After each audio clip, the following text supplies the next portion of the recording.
What is going on, everybody? I hope y'all can hear me well. I can't see myself lighting up, so that's not good. Give me just a quick second. Okay, I think y'all can hear me now. What's going on, guys? I'm glad y'all are here. If you could share this out, like, subscribe, do all that fun stuff. Thank y'all for being here. It's such a good time. Let's get to the chat, though, real quick. We have Hero Down Under, Zero Steel making an appearance, and then Raichi rounding us out. The early risers, early worms, or early birds, as it were. Early birds get the worm. So we have had a week. My goodness. Yes, Hero, it is Logic. What's up, Retro? Dude, welcome to the gaming den. Man, nice to see you. So we had Faulkie planned, and then Logic hit me up and was like, hey, man, can I be on the show? I said, yeah, sure, no problem. I was like, that sounds great. He was like, yeah, I got free tonight, blah, blah, blah, and I can come through. And I was like, hell yeah, that's awesome. And so I was like, dude, I got 2 guests. That's great. And so then after securing a second guest, the first guest decided that his world was going to implode. He's fine. His family's fine. Just work stuff. And so he is having to take off. And yeah, he said we're going to plan some special show or something like that. I don't know if he meant just for me in private or if he meant for like everybody, but he said that we're going to plan some sort of special show. So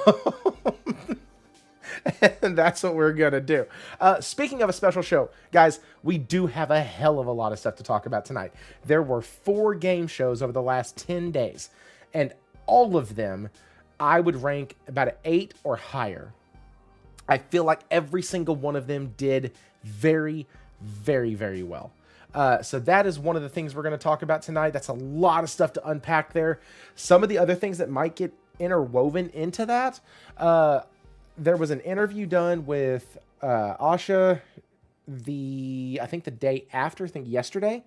And so that might get lumped into and kind of talked about at the same time that we talk about the Xbox showcase and kind of just what they're doing, how they're doing it, kind of what they presented, and then kind of what's been going on since. If you look at the thumbnail, I have Asha in a superhero suit stepping on a rake because that's what it feels like. If you're in the Discord, which by the way, you can join it. There's a link in the description below. If you're in the Discord, you will know that the day of the Xbox showcase, I was singing their praises all the way up until that interview. And then it just kind of blawed for me. And now we get the memo today that just came out. So we got a lot of stuff to cover on that end. And so with all of that, guys, we're just going to go ahead and dive on in. Like I said, if you could, hit that like button, subscribe if you haven't already. And we are going to get this started. Then there's another rake at her back, Tom and Jerry style. I'm telling you, dude, it's not... Jeez. I'm going to try to still come from the side of they might be okay.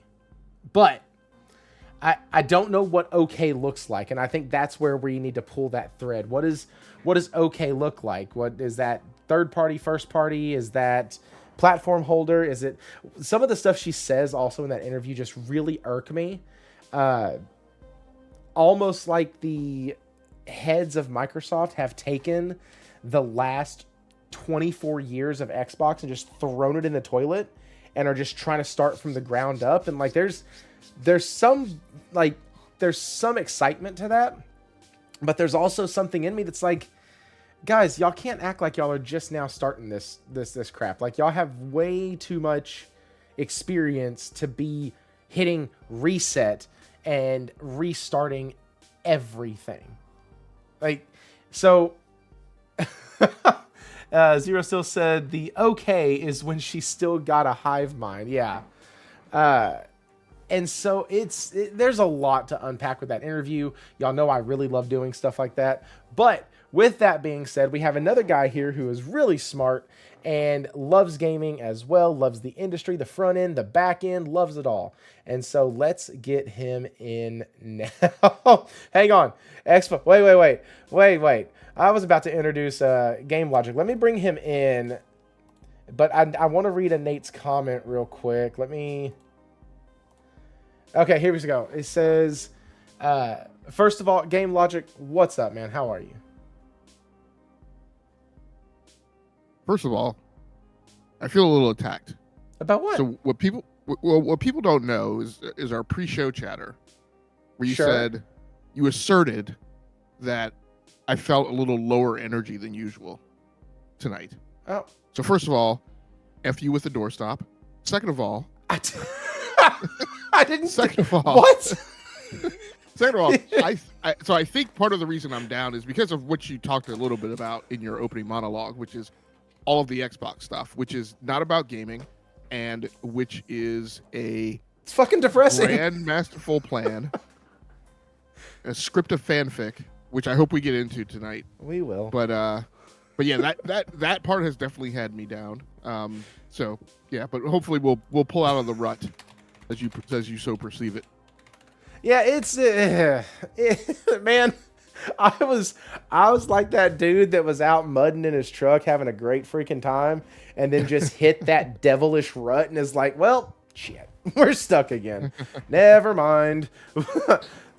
We could have had a great trip today. We could have done good stuff, but my goodness. And it's generally after you sit there and go, man, this mudding trip's going pretty daggum good, isn't it? We've gotten to places we ain't never been before. This is great. And then, well, crap. So it's almost like you're saying they could have had a great showcase and just packed up their bags, left LA, shut their mouths, and things would have been fine. But oh no, not Xbox. That's not the mantra. 2 days ago, I was planning on coming here, and the thumbnail was going to be me and Asha versus, get this, I was going to take Faulkie's picture and put it on the other side on Mike Tyson with some gloves. Like, that was going to be the thumbnail, because I was like, man, I'm gonna come out swinging for Xbox. They got a fan in their corner. They had me screaming it from the top ropes for about 24 hours. And dude, I drank the Kool-Aid and everything. And then, well, it kind of went bad. It kind of went south from there. Xbox is a house of cards led by pretty little liars. And I hope we can get into it tonight. Dude, Retro, you know me, dude. You've watched me since I was on Salty's show, man.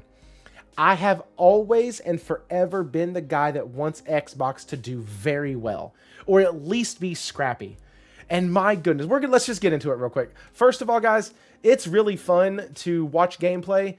But being that we're talking about a lot of the showcases tonight, I'm just going to go ahead and have the showcases kind of playing in the background for a lot of the show. Because I do think they were great. I was talking to Logic about this earlier. And oh, hey, let's do this part before we get into the Xbox showcase and kind of what was shown. Because after this showcase, I was hyped as hell. I really was. But, well, then stuff happened. And we'll get into that. But I do want to show these two showcases. I have the Nintendo Direct and the Xbox Game Showcase pulled up because they did well. This is the problem. I want Xbox to do well. I want Xbox to show fight and to show something, to show life. That they're not just going to phone it in. They're not just going to call it quits. That they're not just going to sit there and bend the knee and bend over and take it from PlayStation and take it from Nintendo and dish it all back out. And like, I want them to fight. And when I got done with that showcase, I was like, you know what? Damn. They fought. They got Final Fantasy VII. No, they didn't. Sorry. They got, oh, crud. Hang on. I have all this shit pulled up. Let me just go over here real quick. This is why it's going to be difficult for me to pull them both up. So, here's their recap. Here we go. They got E-Day as exclusive. Good job. I don't care what you think about the game. It is one of their tentpole titles, and it is now exclusive. Good job. Amazing. This is during the show, right? This is what I was thinking during the show. Halo Campaign Evolved still going everywhere. Weird, but okay. Metro 2039, I about fell out of my chair. That game looks amazing, and I can't wait. Fable, actually looked good. I was hooked into that trailer. I didn't realize it was Fable until the end. It looked good. Minecraft Dungeons didn't care about. Senua didn't care about. Wulong, good job. State of Decay 3, I don't care. That game's been supposed to be coming out for 15 years. Resonance, decent. Another Plague Tale story. The Plague Tale games are beloved. Good job securing those. Securing that marketing for that. Great job. Clockwork Revolution, decent game. Had some buzz around it. Exclusive. Then they hit us with Spyro, A Realm Reborn. That looks amazing. Persona 4 Revival. There's the Castlevania that was shown off last year. The new side-scroller. Persona 6 they hit us with. I know tons of people are excited about that. Crazy Taxi World Tour. My wife is actually excited about that. So they hit with a ton of things, 2 of which were console exclusive. I was so happy. I was like, man, it's weird that they're not doing everything console exclusive, but I get it. Money being what it is, probably ports already done, this and that, blah, blah, blah, whatever. I was making so many excuses. And I was like, man, they also brought some heaters. They got some heat coming. I can't wait. This stuff looks really good. And, well, that's when I realized the next day that Gears of War was found out that or in heavy speculation, that the Gears of War game is completely done for the PS5 and the PS5 Pro. That they didn't know that it was going to be pulled as an exclusive and made an exclusive. No idea. And so then I'm like, that sucks. That was a knee-jerk reaction. Okay. Clockwork Revolution. All right. Then somebody pointed out that those games are about a year apart from each other, so only one exclusive per year, which I kind of turned my head to that. Then also, Fable, looking as good as it does, is not going to be exclusive. Halo is not going to be exclusive. Senua is not going to be exclusive. Doom, not exclusive. There's a pattern here. Spyro, they own it, not exclusive. And so, which would have been a huge slap in the face to PlayStation if it was. Lord Jesus, they missed that one by a freaking country mile. If they make Spyro exclusive, if nothing else for the trolling, y'all would have not been able to contain me with how excited I would have been during the showcase. Let me ask you, what is it about the GNOPs that makes you excited? The game's not on PlayStation? Correct, because they're not exclusives. They're GNOPs. Sure. Yeah, I was very specific. The things that they are keeping away in air quotes, they are nothing other than games that are not on PlayStation. Right. Because they're on Steam. Uh-huh. They're on PC. They're not. They haven't said one word about not shipping games to Nintendo. In fact, they're putting Call of Duty on Nintendo, obviously. So this is solely about and the Matthew Ball statement that the reason for exclusives is to make people who have invested in Xbox for past libraries feel as if their investment is being honored. None of these guys have once talked, at least not very loudly, about the point of exclusives being to sell consoles. So just out of curiosity, like, what is it about those things being GNOPs that excites you? So to me, it shows that they haven't just fully laid down. And especially if a couple of the games especially if Gears of War already, if that speculation is true, that they already had the PS5 like done, ready to go, out the door, ready to ship. Well, with day one patch, of course, but you know what I mean. If they were already prepped and ready to release day and date with the PS5 version, to me that shows that they are more inclined to move quick, fast, and decisive. Make the decisions, get them done. I think it's jacked up she didn't communicate with the devs, because if that part's true, that they had no idea that was going to happen, that's messed up. That's their game. I called out PlayStation when they did that shit to Guerrilla for Horizon Forbidden West going into PlayStation Plus, because that was not their call. And the devs were like, yeah, that probably hurt our sales quite a bit. given how many people downloaded it and played it, that hurt their sales. They're like, man, that's not good. So I don't like that part. But actually being scrappy with your IP, actually saying, no, this is ours, and it's not... Like, Gears of War, regardless of where it may stand right now, is a big franchise for them. It's one of their big ones. Gears, Halo, Forza, that's theirs. And then people will also include Fable in that. So you have these 4 juggernaut IPs of theirs. 3 of them have already gone, or have been... 2 of them are on PlayStation. 1 of them is coming to PlayStation, still confirmed. And so when they come out and say, hey, Gears exclusive to our console. Well, Gears will be a console exclusive. And so that right there shows me that they at least, and in the moment, that they at least are wanting to fight.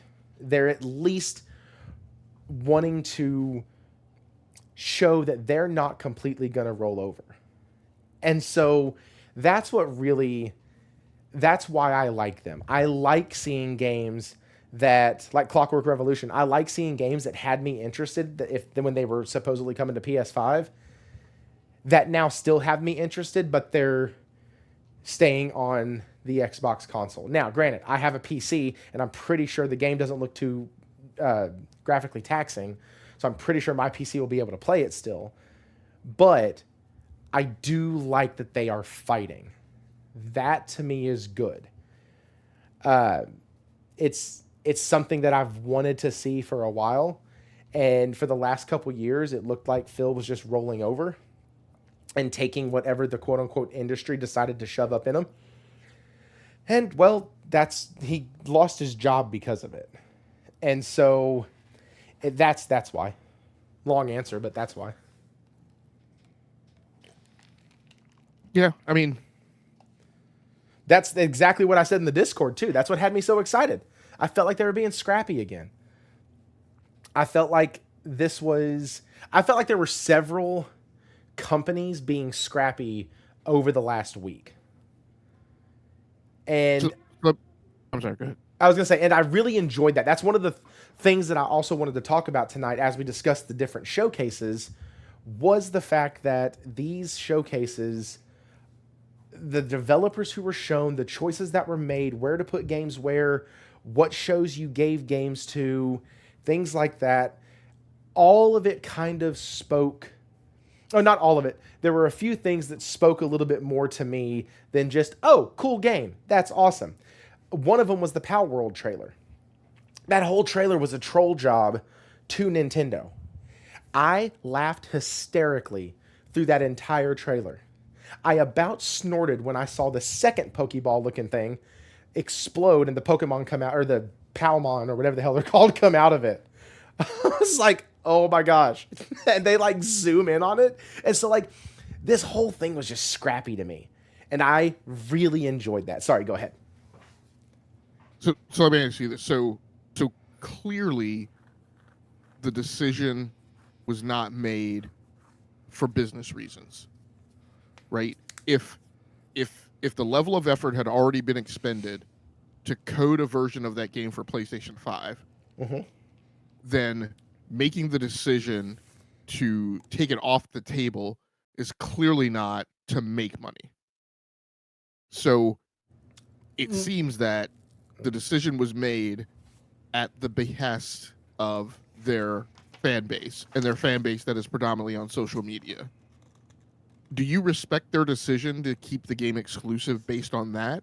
Or would you have respected the decision more had it been an original thought of their own, and had they done it for business and strategic reasons? So let me hit you with a secondary scenario, okay?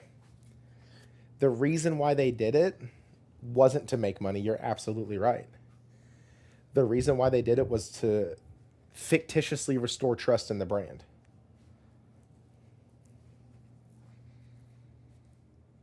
That's why they did it. They did it at a loss. Hell, you talked about it the other day. This was the decisions that they could get through to Amy. Like, hey, listen, we want to make a couple games exclusive. We need to try to secure faith in the brand. Hell, during her interview, and this is what I was talking about, guys. Once we start talking about the showcase, the interview is going to weasel its way in here. During the interview, she talked about how they are growing or trying now to grow as a platform, and that's something that they want to focus on now. That, like, first of all, what have they been focusing on for 25 years up to this point was my first question. Second question was, well, combine that with what Logic said in the chat the other day about more than likely there was a scenario where they had to go and talk to Amy and go, hey, these are the games that we want to be exclusive. And they showed her Halo, Fable, Forza, and Amy said, hell no, hell no, hell no, because those are going to sell big numbers. And then they were like, well, what about Gears and Clockwork? One per year. And Amy probably said yes. Now, that's hella speculation. But you can believe that that happened. That is a very distinct possibility. And so I think they knew going in that they were selling it as a loss on the bottom line, but as an uptick to player satisfaction. So I think you're dead right. I just don't necessarily think that they're going to view it as a negative. Because she doesn't seem to... Well, she said this, that her margin goal isn't 30%. So, like, that number has apparently gone out the window. I don't believe that. I think that's a stone cold lie. Just oh, like you think she's dead lying? Absolutely. Absolutely. just like they lied last year when they refuted that the 30% was even a thing. And then the Obsidian interview comes out in January saying that it was absolutely a thing. It was... I think it's a very mealy-mouthed thing. I think what she's saying is that the 30% is not a hard and fast, which is a thing that could be very true. 30% could be a goal, an objective, or a target, a thing that they're trying their best to achieve, but that they are given some grace for not always achieving that. Like in businesses that I've been in, it's very typically like, hey, we want our margin to be 8%, right? And then we will have some deals that will come in over that, some deals that will come in under. So it's not always like a hard and fast across the board. It's either taken at aggregate or it's just simply, hey, if your target is not that, then you have an explanation to make. Right? You don't just get it pencil whipped, right? You need to walk the dog and explain why it's acceptable for this instance to not be the thing. Okay, so first of all, what's up, Innate? How are you? Hey, what's going on, man? I don't know how I sound right now. I'm in the car. I'm about to say, you sound like you're in the car, but it doesn't sound scratchy, and you sound better than Omar did on y'all's live. So that's good. Well, there you go. That's a plus. Hearing y'all explain bandwidth to that man who I know understands bandwidth was quite comical, by the way.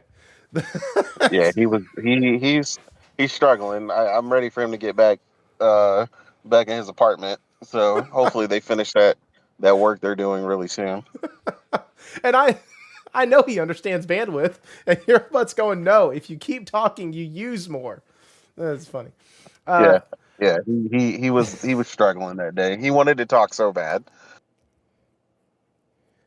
I thought Xbox is dead and not a danger. Rachy, they are. I had hope for 24 hours. I can't, I don't know what to tell you. Innate, you jumped in here for a reason. What'd you jump in here for, man? Oh, I mean, absolutely. No, I saw what y'all were about to get into. Okay. And I was like, I had a minute. You know, I'm waiting to pick up Priscilla from EOS right now. Okay. And I was like, you know what? Hold on a second, because I've been going back and forth with these bots in one of my group chat all day. And one of these dudes is in his absolute feelings. Like, it is ridiculous. And I'm like, I don't know how many times I have explained to them. I'm like, you do realize businesses don't operate on your feelings, right? Like, they operate on things like revenue and income and, you know, generating money, and people have to be gainfully employed at these places, you know, in order for you to get games from them. And I'm just like, what is the conversation we're having here? Like, if you guys are the perfect thing that I had a conversation with Morgan about, right? Me and Morgan came up with the fact that this is and Logic, he called them GDAPs, which is perfect, right? Because I was like, they're not exclusive. I was like, I really wish they would stop calling them that. Like, they're not. PC is very much a factor. Like, I don't know anybody with a PC that can play these games that is like, you know what? That Gears of War makes me want to go out and spend $700 on an Xbox. Said no one ever. Like, I don't know where they're getting this from. And it's like they want to call it exclusive, but really for them, the W is just keeping it away from PlayStation. To the point where in this chat, mind you, apparently Xbox was fine until the 4 games. That is the mentality in this chat. Until the 4 games, they were fine. So 2024 is when my Xbox's problem started. And I'm like, bro, you cannot be serious. Like these are the conversations I'm having. These are the people that I'm I'm trying to explain to them the issues going on and why these things came over. And I'm like, you know why they came over in the first place, right? Mind you, when I told them, I was like, they don't, because you've seen the backlash from people telling them, hey, y'all need to buy these games. Y'all know that, right? And they're like, no, we don't. I'll play via Game Pass. I'll just not touch it at all. I don't care. I don't have to do it. I can do. It's not my job. This is their words. Multiple of them in this chat, by the way. It is not my job as an Xbox fan to make sure or to help ensure that Xbox is a successful brand or platform. And I was like, if it's not your job as a fan of the platform, whose job is it? Like, who is out here spending this money? Because it ain't me. Like, like not on Xbox at least. Like, well yes, now. I Can play their games on PC, but I push back on that just a bit? That yeah, go just ahead. that part. So because I will say that I have purchased games before and kept a purchase of 2 games actually because I wanted the studios at PlayStation or with a PlayStation exclusivity deal to do well. I wanted the game to succeed. And I wanted to offer whatever kind of help I could to help the game succeed, which was me purchasing it and then, i.e., telling people about it. One of those didn't work out, and the other one was Sorrows, where I knew in my mind I was going to overpay for it based off of what I had thought pre sale, but I wanted to overpay because I believed Housemarque had a hell of a game and I wanted to support the studio. And so I But you did. enjoyed that game, right? Oh, I hella enjoyed it. But that's my point, right? Even if you didn't succeed with one of them, right? The point is you still did your part. And they're claiming they have no part. And that is my problem. And I'm like, no, Oh, you have a part. okay. I'm Yeah. like, Xbox fans as a whole are largely, and the influencers and so on over all these years, they all have a part. We've all heard these podcasts and all the hopium they've been selling since 2013.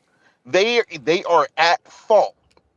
What did I tell you? And what do we talk about all the time?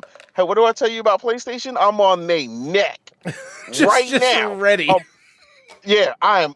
Herman Holtz better not breathe wrong, or I'm coming for that man. I'm telling you, don't you utter the words live service one more again, or I'm coming for you, bro.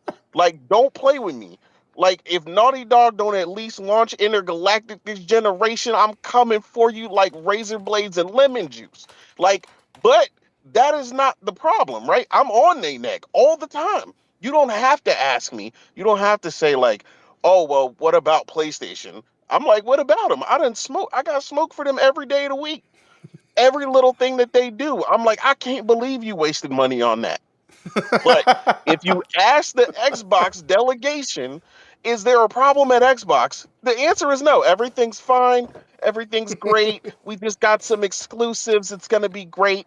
Like one of the guys in the chat was like, his words were, "I'm out if we didn't get an exclusive."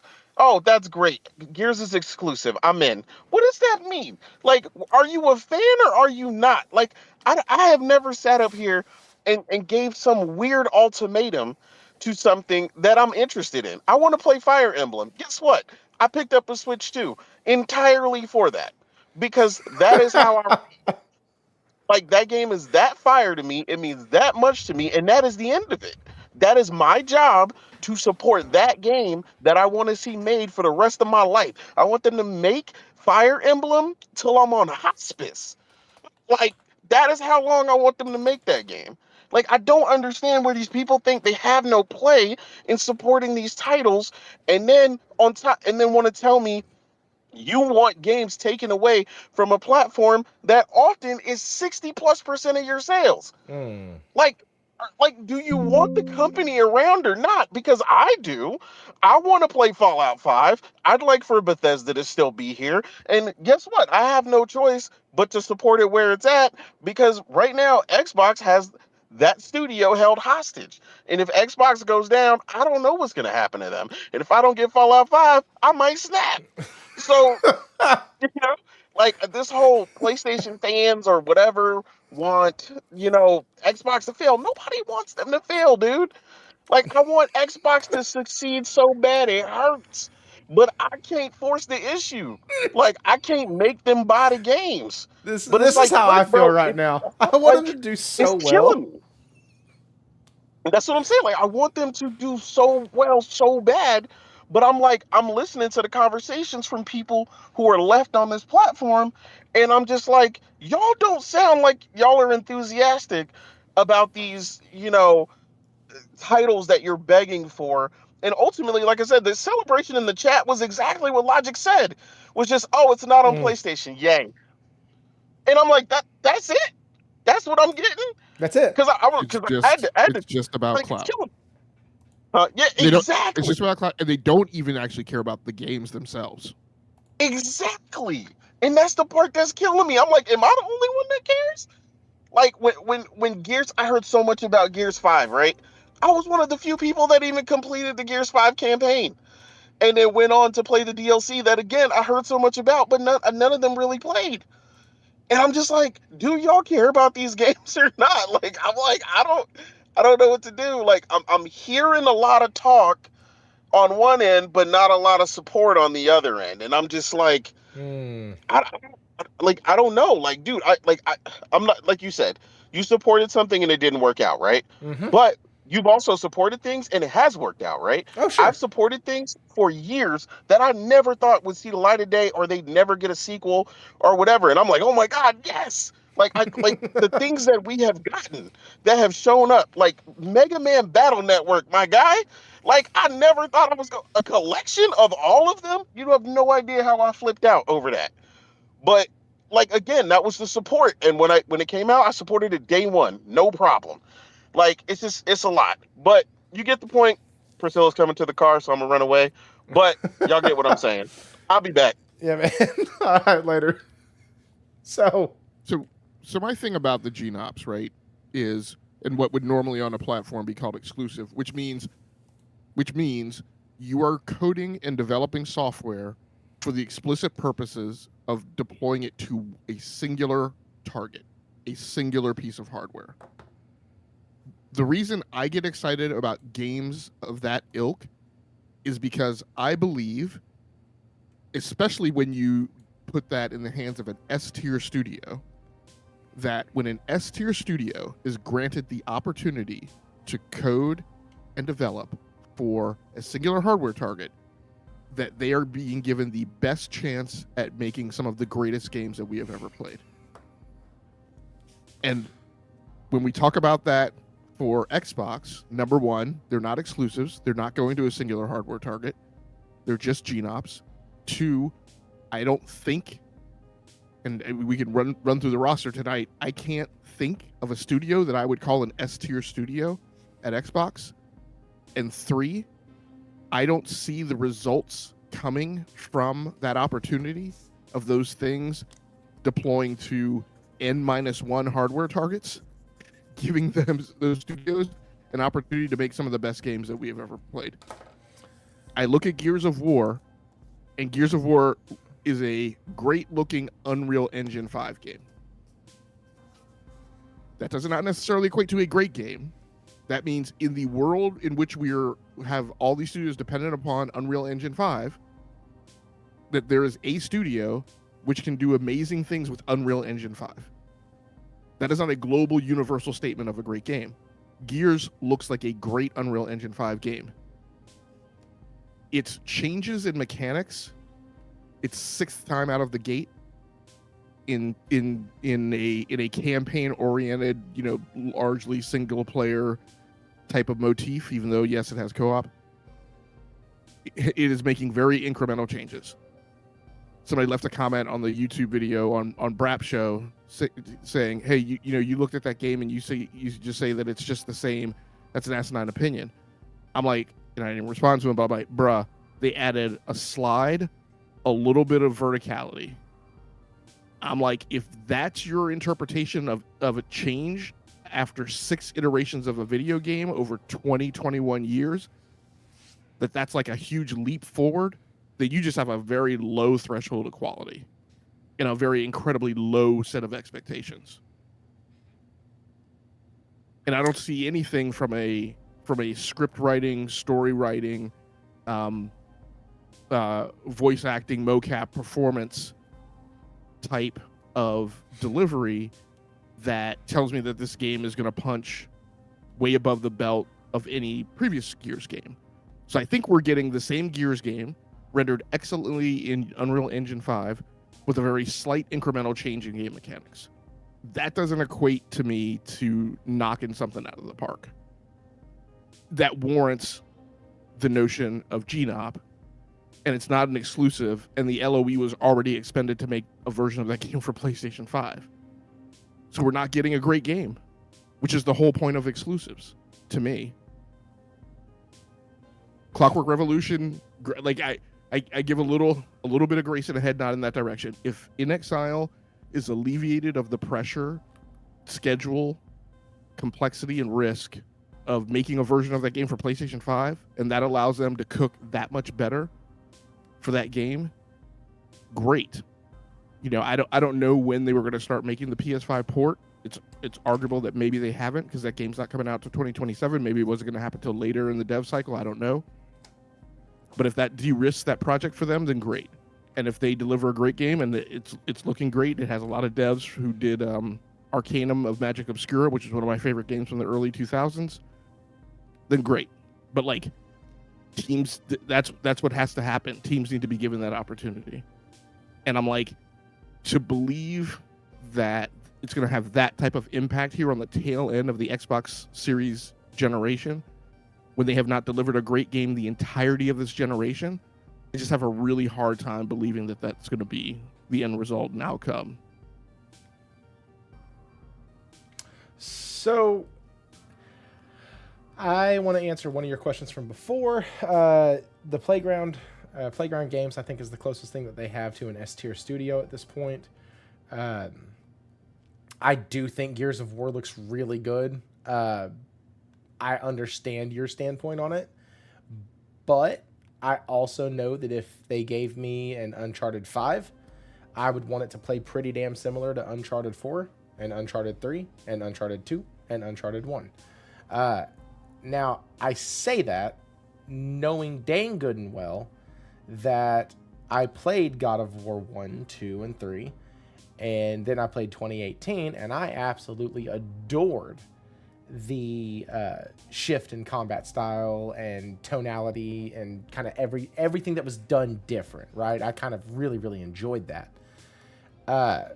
So I think there's that both of those scenarios have a place in kind of the gaming culture and what we as gamers enjoy and what we want. With a game like Gears, after Josh and I I promise we're actually going to get back to that and actually beat that last mission. But after playing Gears 1 on the PlayStation, I think having another game like that in that vein of just like shoot things and blow stuff up sounds great. So I don't really know. I mean, change the camera a bit, make it a bit more stomachable there, and add some quality of life features that folks have said that they added back in the third one and the second one. And I think that you have a good game on your hands. So I think going exclusive for that, and it's still being considered largely by the masses as one of Xbox tentpole titles, will end up yielding a lot of goodwill with their player base. But I also agree with you that this is just a write down. They've already spent the money. They've already made the bad decision. I think so. This is going to get back into the Asha interview. I think that, or not the interview, the memo. Lord help. I think that what they are doing, and what Asha is being afforded the opportunity to do, is look at a lot of stuff that was done under Phil and Sarah, and look at it and go, yeah, we're not doing that. That doesn't apply to me. That's not mine. I didn't create that debt. I'm not responsible for that debt. Cool.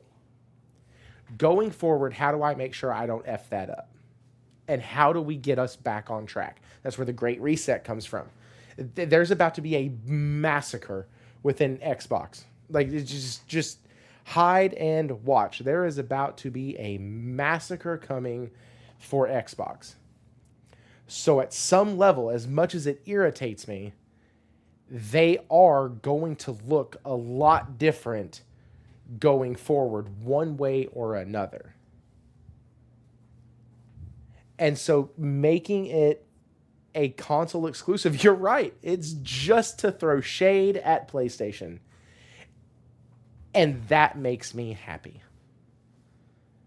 Because there was a commercial done during the PS4 hype cycle that was Shuhei Yoshida handing a game over to whatever his name was, in response to Xbox saying that you wouldn't be able to share your games. That type, yes, and that whole commercial was only made to troll Xbox. And I view this in the same light. Taking these two games away, especially Gears, it's nothing more than just them trolling PlayStation and doing it for that reason. And I am here for that. I think that that's great. And at the time, I was like, yeah, that's awesome. And I'm talking about it like it was 27 years ago. But hell, they had this great thing in the showcase. This amazing thing in the showcase. And then shit the bed. And said, hey guys, actually, no, everything's actually still burning. It's all still awful. And we're actually not doing well at all. As a matter of fact, we're going to have to take a 3% accountability at the end of this year already. And that's if we do really well with the reset. Like, so understand me when I say, I'm not saying Xbox is in a good place. I'm not saying that they are doing well. I am saying that when I saw the showcase, I was hella happy. And with what has been said after, I absolutely understand why they're doing, or I can see why they're doing certain things.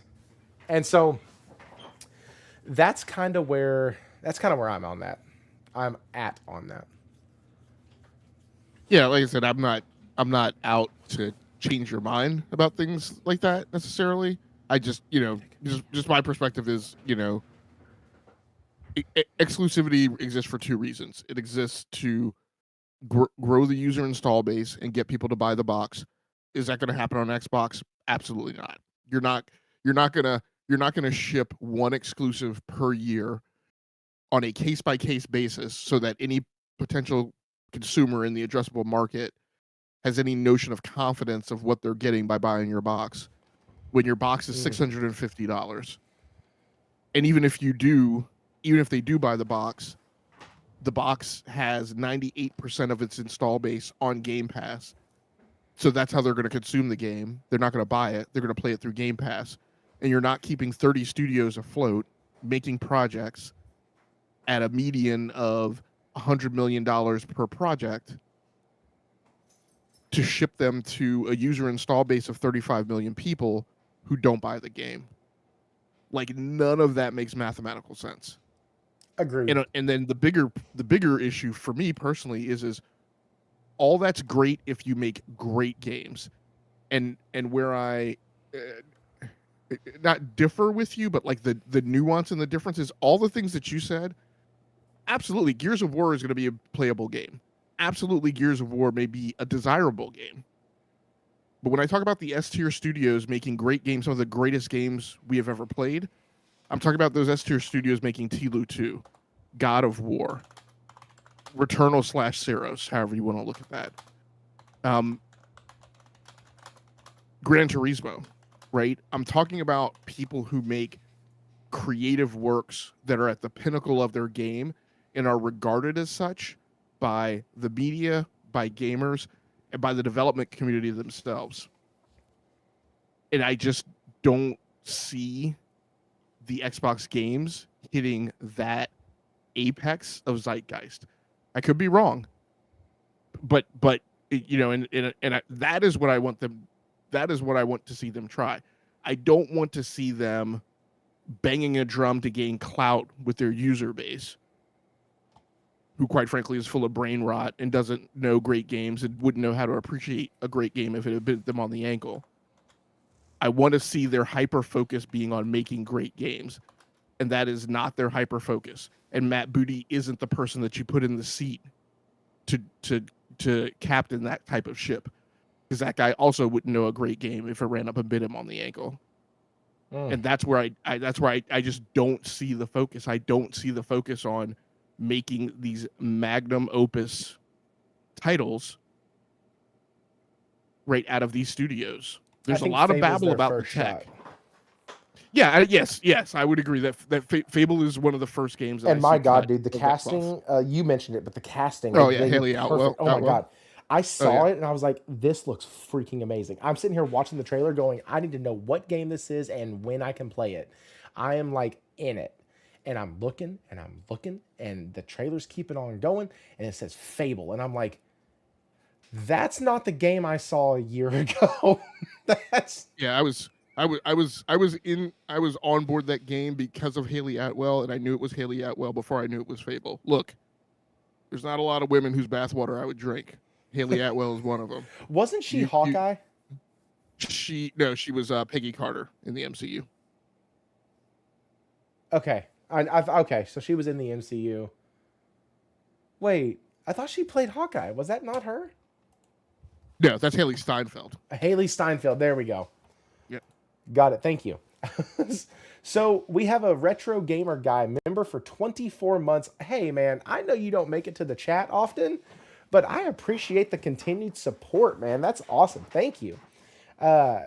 And he said, apparently Sony was supposed to have the Halo trailer at State of Play. Xbox said no and probably damaged the PS relationship. Dumb all around. So that's another part of it that kind of goes with the memo. That we haven't really dove a ton into. But yeah, this is according to Charlie Intel. And it's pretty, that's pretty stupid. And this is not from, sorry, Charlie's reporting it from Bloomberg Reports.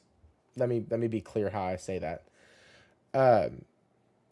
This has been, if that's the case, that's probably the dumbest thing they could do. Because I have proven tonight that PlayStation knows how to be a petty bitch. And all it takes is one person going, you know, let's go back to that. That's all it takes is one person in the meeting room going, you know what? We are in a very good position right now. We got Wolverine coming out. People are hyped about Lao Fei, even though the few people, the 17 people on X would believe you that it's the worst thing ever and it's the death of all men in gaming and all this other stuff. It's none of those things. People are freaking hyped about it. They're watching the trailers over and over. They're looking for things. They're trying to decide to figure out what's going on just from a little trailer. People are genuinely excited about the game. And I don't really see anything at Xbox that is causing that level of excitement. I see things that cause me to go, ooh, that's cool. But when you start damaging the relationship between you and the place where your games sell probably the second most, if not the most, how does that, God, How does that feel? Shit, to know that you have a platform and Forza probably sold more on PlayStation and on PC than it sold on Xbox. Your own in-home platform. I know that's a side note, but Lord help. I mean, it sold more on PlayStation, period. Like, and you can tell that because it charted NPD like the month that it launched. When it launched on its home platform, it charted on both Xbox and PC. It then charted on NPD and hit higher sales numbers on the year it released on PlayStation 5, just PlayStation 5. Oh, wow. So it just flat out sold more copies on PlayStation 5. I didn't know we had numbers yet. That's funny. Jeez.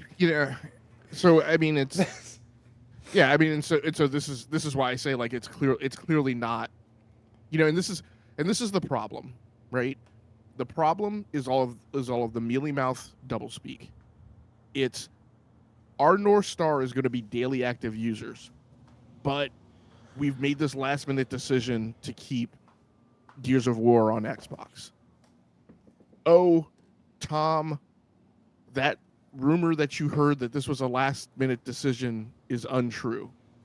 Okay, then why are there videos going up that still have the collateral on them and the ad copy that show these games are going to PlayStation 5? Your first memo is coming out saying your North Star is DAU, but you take a game that has multiplayer in it, which you have said multiplayer games require the widest audience, and decide that you're going to keep it on your platform. Like, the things you executives are running around and saying because you are running your freaking mouths all the fucking time, crisscross over each other, refute. Like, one executive says something that like does not pair with the thing that none of the Xbox fan base caught the drumbeat or felt it worthwhile to give it any breath that Matt Booty goes on Xbox Wire, which is on the Xbox official podcast, which is a podcast literally hosted by Xbox, right? The business unit, and says, we're going to be very transparent about what games are coming to what platforms. And basically says multi-platform logos are going to be everywhere. And within less than 24 hours, his CEO comes out on Twitter saying that was a miss. What kind of organization is that? Did Jean-Luc Picard ever come out on the bridge and say, "Hey, that shit that Riker said was fucked up"? What are we doing? I mean, yes, but Riker was mind controlled at the time. So, it also happened with Picard too, being mind controlled, and Riker had to step in. Actually, Diana had to step in and let folks know, like, hey, listen, this is what's happened. This is why people are acting strange. The same thing happened in Voyager later. But go ahead. Yeah, it's the analogy still stands. Let me give a better analogy. This is a great one. Because it also goes back to this whole how Xbox promotes people through like the buddy system and the good old boy network.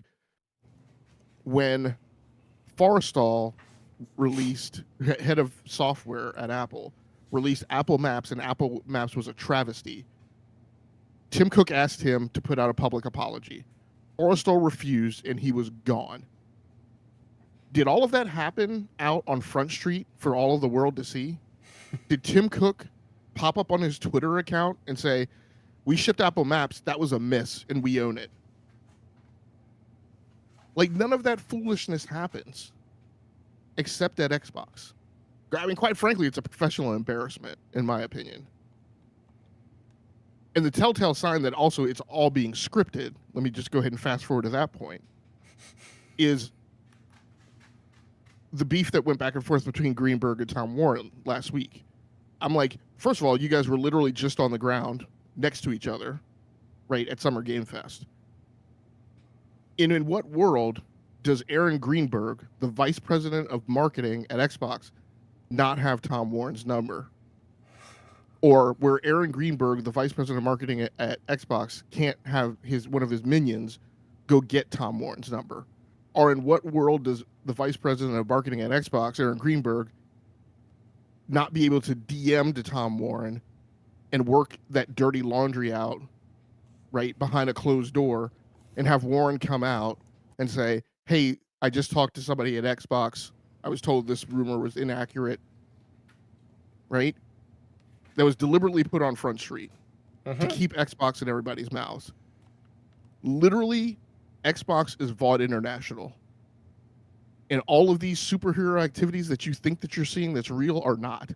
They are all being scripted by Ashley and their marketing team in the tower at Vought, right, in 7 Tower or whatever it is, making this weekly soap opera up. I used to think it was really, really strange how the Xbox guys would constantly come out every week with a new narrative and a new agenda, and they would all be singing the same tune, literally repeating the same talking points on all of these podcasts. It's still being scripted, guys. It's still a soap opera. It is still being orchestrated.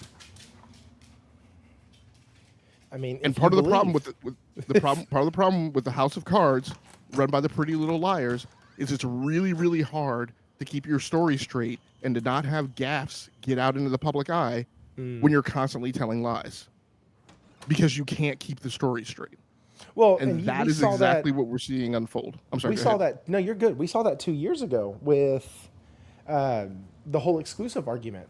Phil came out and said one thing, Satya came out and said another, Tim came out and said another, and we're like, well, and then Phil came out and did an interview right after that and tried to correct, and then I think there was one other executive that spoke after that I had never heard of, that was like, no, we're going to have to evaluate what we're doing and everything's on the table. And I'm like, oh, okay, cool. Like this is not something new to Asha's term alone. Like this is not something new to her first 100 days.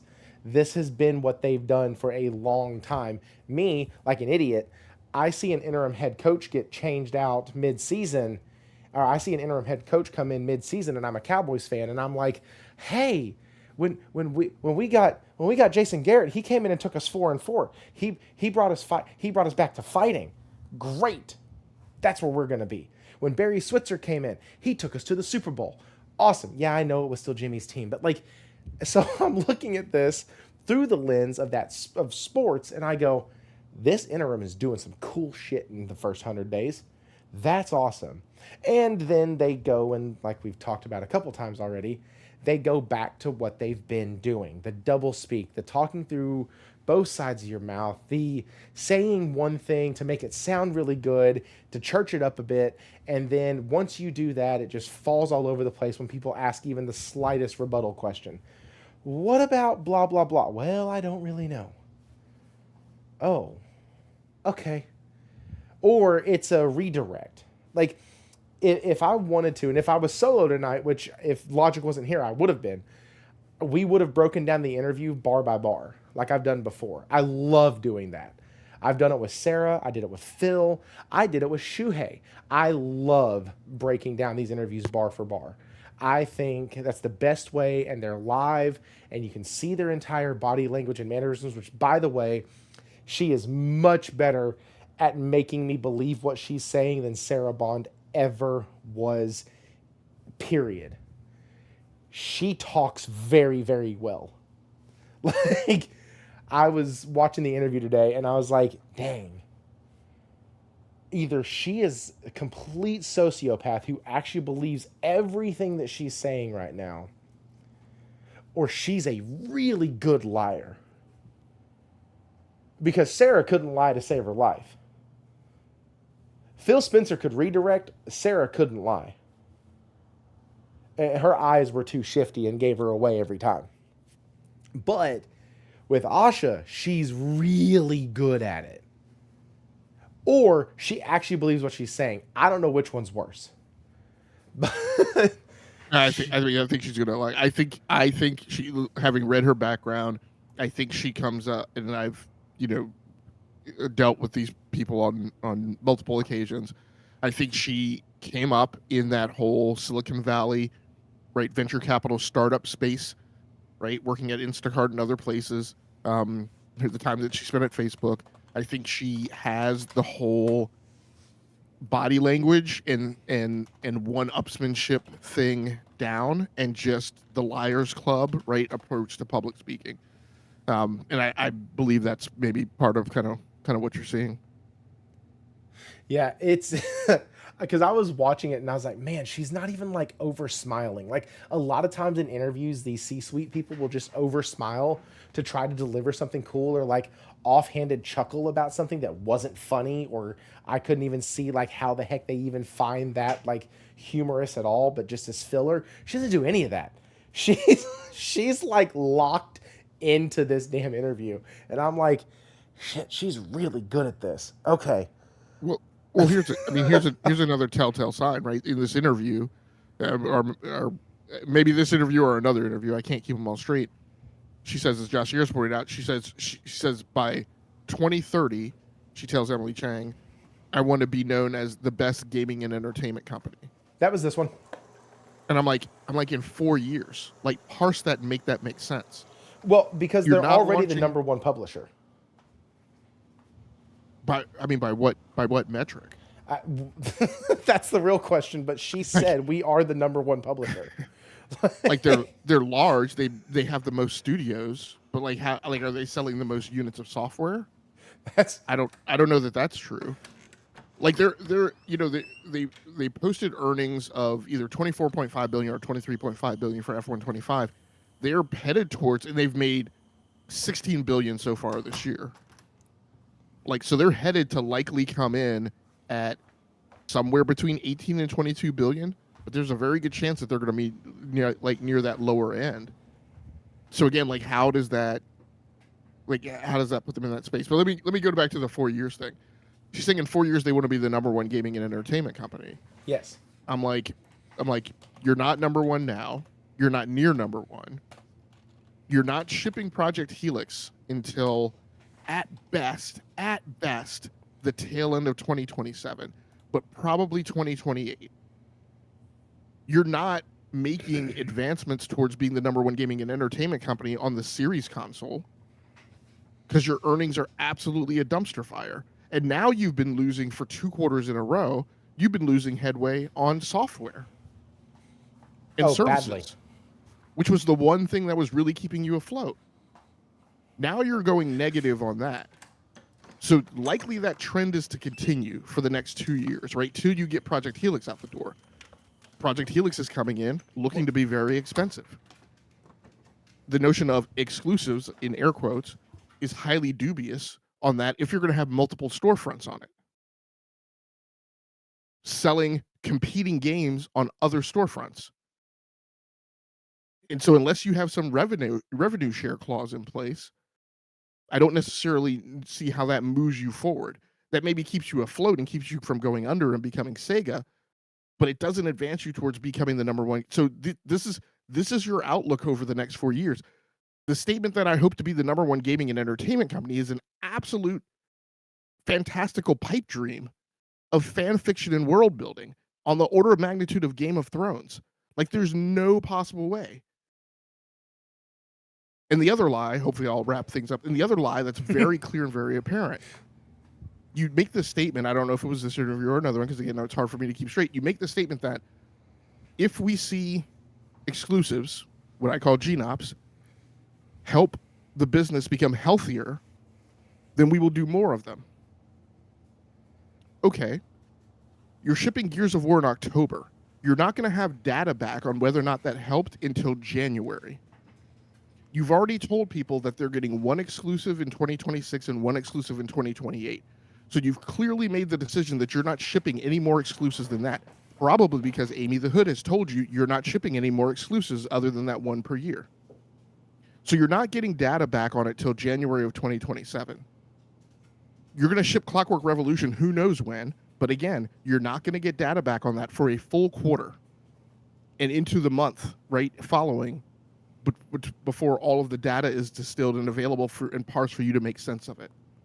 So now sometime in 2027, you have the data needed to decide that you're going to do, let's just say where they're going to go crazy and give you 2 exclusives in 2028, right? you're not going to have all that data. So you're completely selling people on the false hope that you're going to do it again when all logic dictates that you're not going to get the data back quickly enough to even make those decisions. And oh, by the way, people will already be into their development cycles by then. So depending on when people start the porting activities, you're going to have the problem of have people already expended thousands of engineering hours to make a PlayStation 5 version. Well, and if they come out a year early, they've done that before.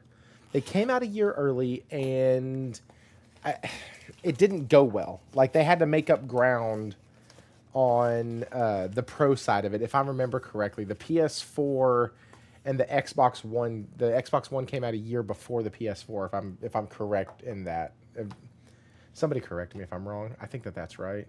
No, it was the Xbox 360 and the PS3. And the PS3. So the 360 came out in 2005. PS3 comes out in 2006. And that was supposed to give them this massive leg up and all this other stuff. And, PlayStation came out off of the hubris of 2016, or the PS2, made some terrible decisions. And with those terrible decisions, ended up floundering just a bit and having a moment to themselves. And then came back at the end of the generation and absolutely wiped the floor with anything Xbox related. Fast forward, PS4 comes out, one of the most successful consoles of all time. It's amazing, doing great numbers. Xbox One is not doing a jack shit. They're failing left and right. PlayStation has released banger after banger after banger after banger after more bangers and has built up a large, massive clientele at this point. People aren't going anywhere. They're staying with PlayStation during the entire PS4 generation. Fast forward even further, after getting your butt whooped for 10 solid years. I'm sorry, let me rephrase that. Getting your butt whooped for 7 years, you ended the generation with the more powerful, more capable hardware. The PS4 Pro and the 1X, whichever one it was, the powerful one, it actually performed better most of the time in visual fidelity than the PS4 Pro did. The PS4 Pro usually performed a frame or two better in frame rate testing. And if you go back, that's when I was really big into watching Digital Foundry videos and all that, because it always struck me as odd that PlayStation would have a stable or near stable 60 and Xbox would be at 57, 58, but their visuals would always be a little bit better on the 1X. So they had this little bit of momentum going in, and then I feel like they had a chance at the beginning, and like before the console was even released, the hype was there, and then closer to release, we find out that Halo is getting completely delayed by a year, taking the wind completely. That's how they started their latest and greatest console generation, was with, on paper, the most powerful hardware and absolutely no games to play for it. Including missing their two big flagships in Halo and Forza. Yes. Including that. And so watching them go from what looked like, okay, we took our bruises, took our lumps, we ended the generation with a very capable hardware, and people were actually enjoying it. Cool. And then you completely drop the ball. That is the part of this. That's when all of this finally starts to come to a head. That's when you start seeing people jump ship. That's when Jez left. That's when, I think that's when Mooch left, if I'm not mistaken. That's when a lot of people left. That's when Crap Gamer hopped off and switched over to PlayStation, and then about a year or two later switched back over to Xbox, and now I think he's back on PlayStation. But like, that's when a lot of folks, even creators, content creators, switched and started questioning things a whole lot more, and started looking at Xbox and going, wait a minute, no, F you, you're not going to do this to me again. And so the notion that Xbox can be saved while she keeps repeating the same rhetoric as the previous administration that put them in this mess in the first place is a pipe dream, and no amount of amazing showcase it can change that. Which, By the way, I told Logic before the show tonight in our pregame that I fully believe that each one of the shows was an 8 or better. And I fully believe that about the Xbox show. I do think that it was an 8. I think they did a great job. They were just taking it on the games alone. I think it was an 8. And that's coming from somebody who's not that hyped about Persona, but I understand the gravity having that game shown off world premiere at your show. I understand what you're doing there. I understand that for years, Xbox, and this is some of the strings that I was talking about. I understand that Xbox for years has been touted as the multiplayer box, the shooter box, and that's it. Where's all of our RPGs? Where's all of the JRPGs? Why are we showing no love to them? Why are we not this? Blah, blah, blah. And so they're doing it. They're showing love to JRPGs with Persona 6, with Persona 4 Revival. Great, great job.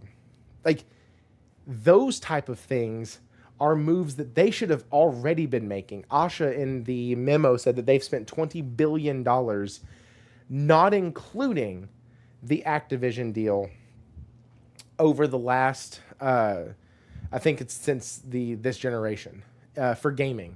So the investment has been huge.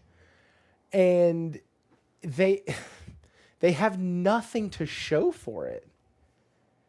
They have a company that's failing miserably that are doing all of these things to try to keep the fans that they have, bringing back FanFest. Like, a lot of the things in that memo at the very beginning where she's talking about, and I can just pull it up real quick, but a lot of the things in this memo that she's talking about are very, like, almost like, look at what we're doing. Look how great it's been. Look at all the awesome stuff we have. So our platforms have already shipped more updates in the last 100 days than the prior year combined. We now have more active players on Xbox than ever before. Our Game Pass team is Our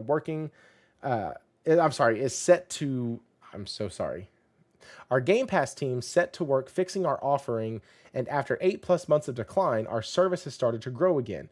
And through Player Voice, we have a 24/7 channel to hear directly from players, creators, and developers. Where the fuck was this when oh crap, what was it? The freaking Larian game, Baldur's Gate 3 wasn't coming to Xbox Series S because no split screen and everything had to have parity.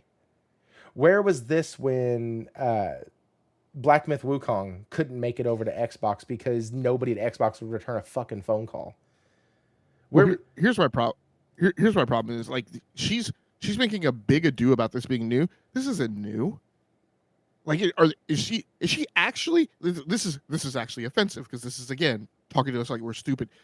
Is she actually purporting that there were not comms between the gaming leadership team and influencers? That's exactly what this sounds false. like. That's absolute. That's an absolute bullshit lie. Bald-faced lie.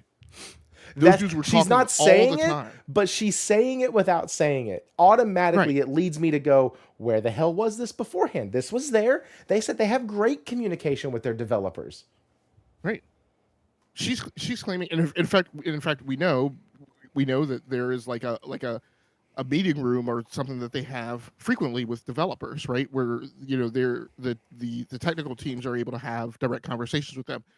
The other thing is, like, making it seem like because you put up a forum thread or a website, right, or an app to get feedback from developers, let's not sit here and act like it wasn't all over the news and social media that Larian was not shipping Baldur's Gate 3 to Xbox because they couldn't get it onto the Series S, because it was too much of a pain in the butt and was taking too much effort.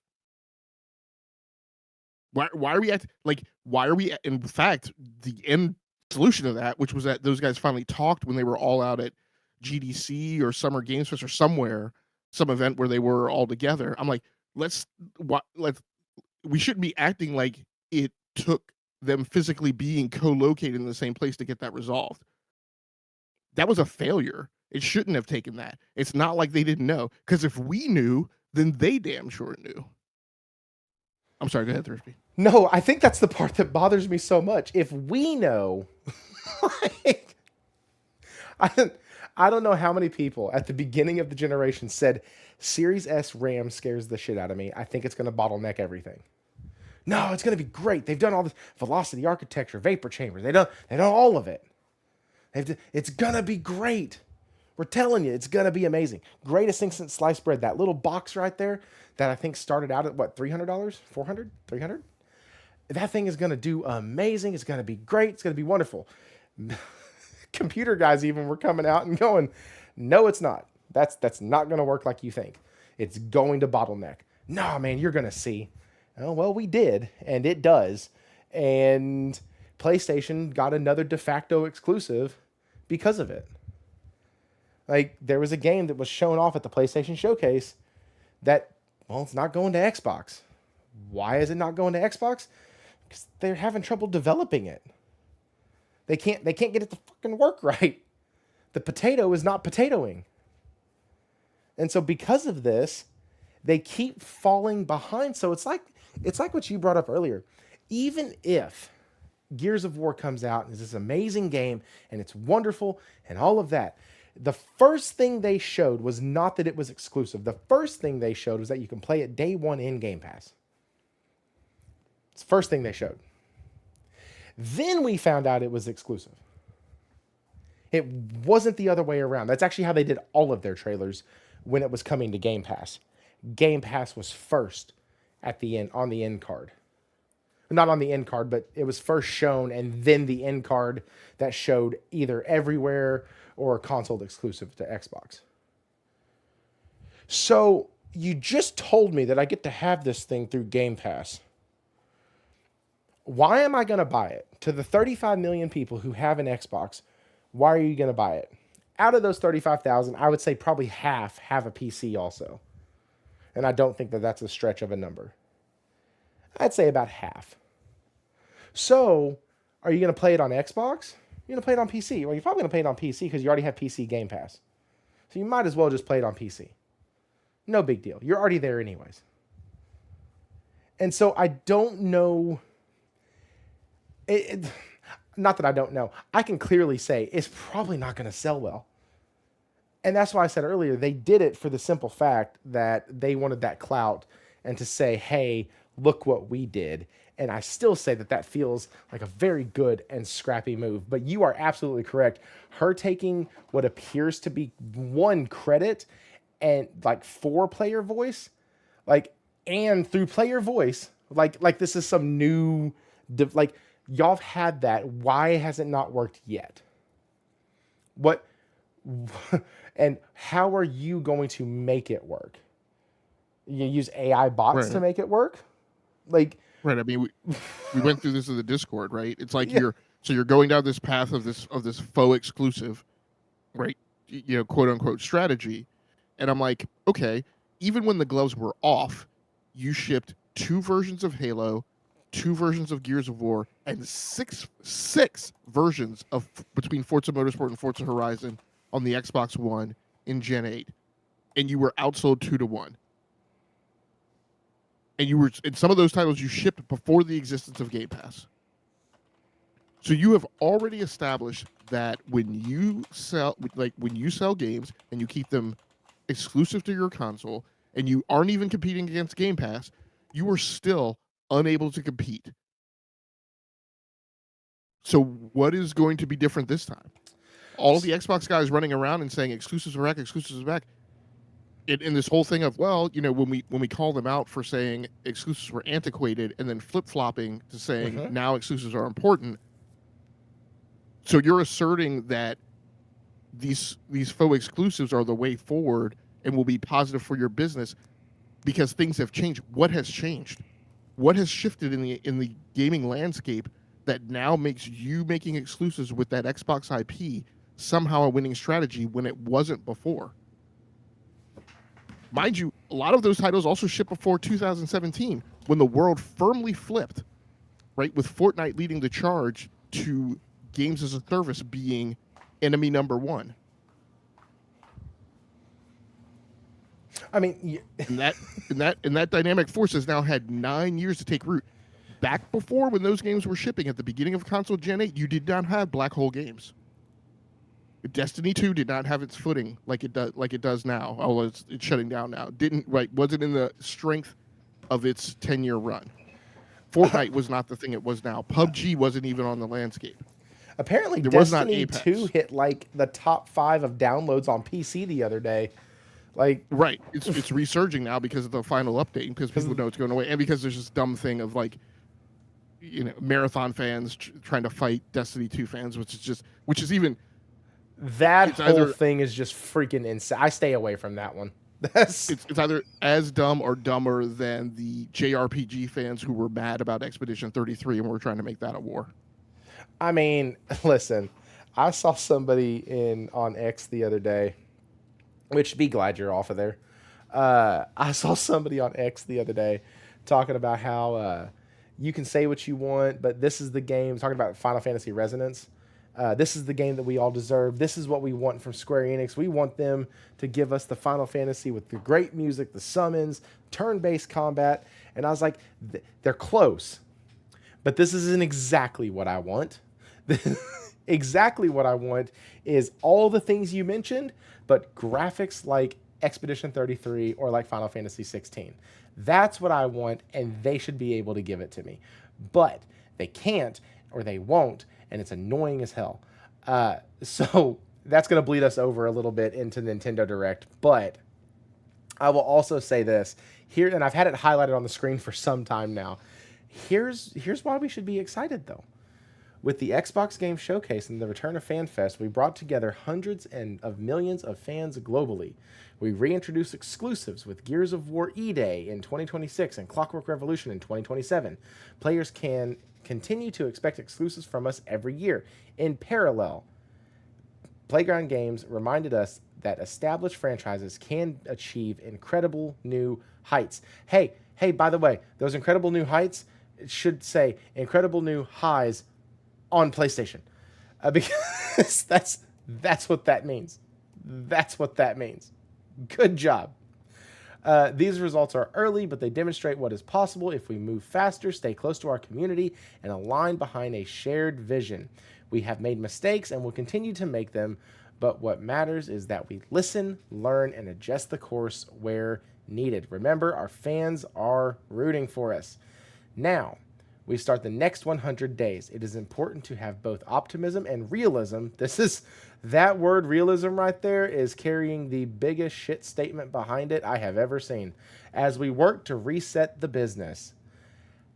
That's the statement. As we work to reset the business. If I am an employee of Microsoft, I am already packing my desk and starting to get my resume all nice and checked and in order. And actually, truth be told, guys, I know for a fact that some people are in business and they're going to go, well, that probably happened when Asha took over. And it did. When Asha took over, everybody at Xbox probably said, you know what? Let's go ahead and check those resumes. Let's see what we got. Because what happens is, the new head coach, the interim takes over. The rest of the staff, some of the staff gets fired. They trade out players. They bring some move. They do some moves, hopefully before the deadline, get some things rearranged in there, and then they move forward with their season in hopes that they can at least scrape by and save what's going on. The next statement here, she starts off by, over 1 billion players choose Xbox. This is the fluff and stuff. Have chose to play Xbox and our games each year for a total of 72 billion hours across console, PC, mobile, and streaming, excluding much of China and a few other properties. Our franchises are also among the largest and most beloved globally and are now breaking records in TV and film. Going forward, our competition is attention. That's wrong. There are more great games, TV series, franchises, creators, content formats, apps, etc. than ever before. Number 2, we will end this fiscal year at about a 3% accountability margin, down year over year, excluding Activision Blizzard King. Over the past 5 years, we have spent over $20 billion on ongoing investments in our content, platform, and hardware subsidy, but our annual revenue has declined nearly $500 million during that time. Going forward, this cannot continue. Everybody, you're about to get fired.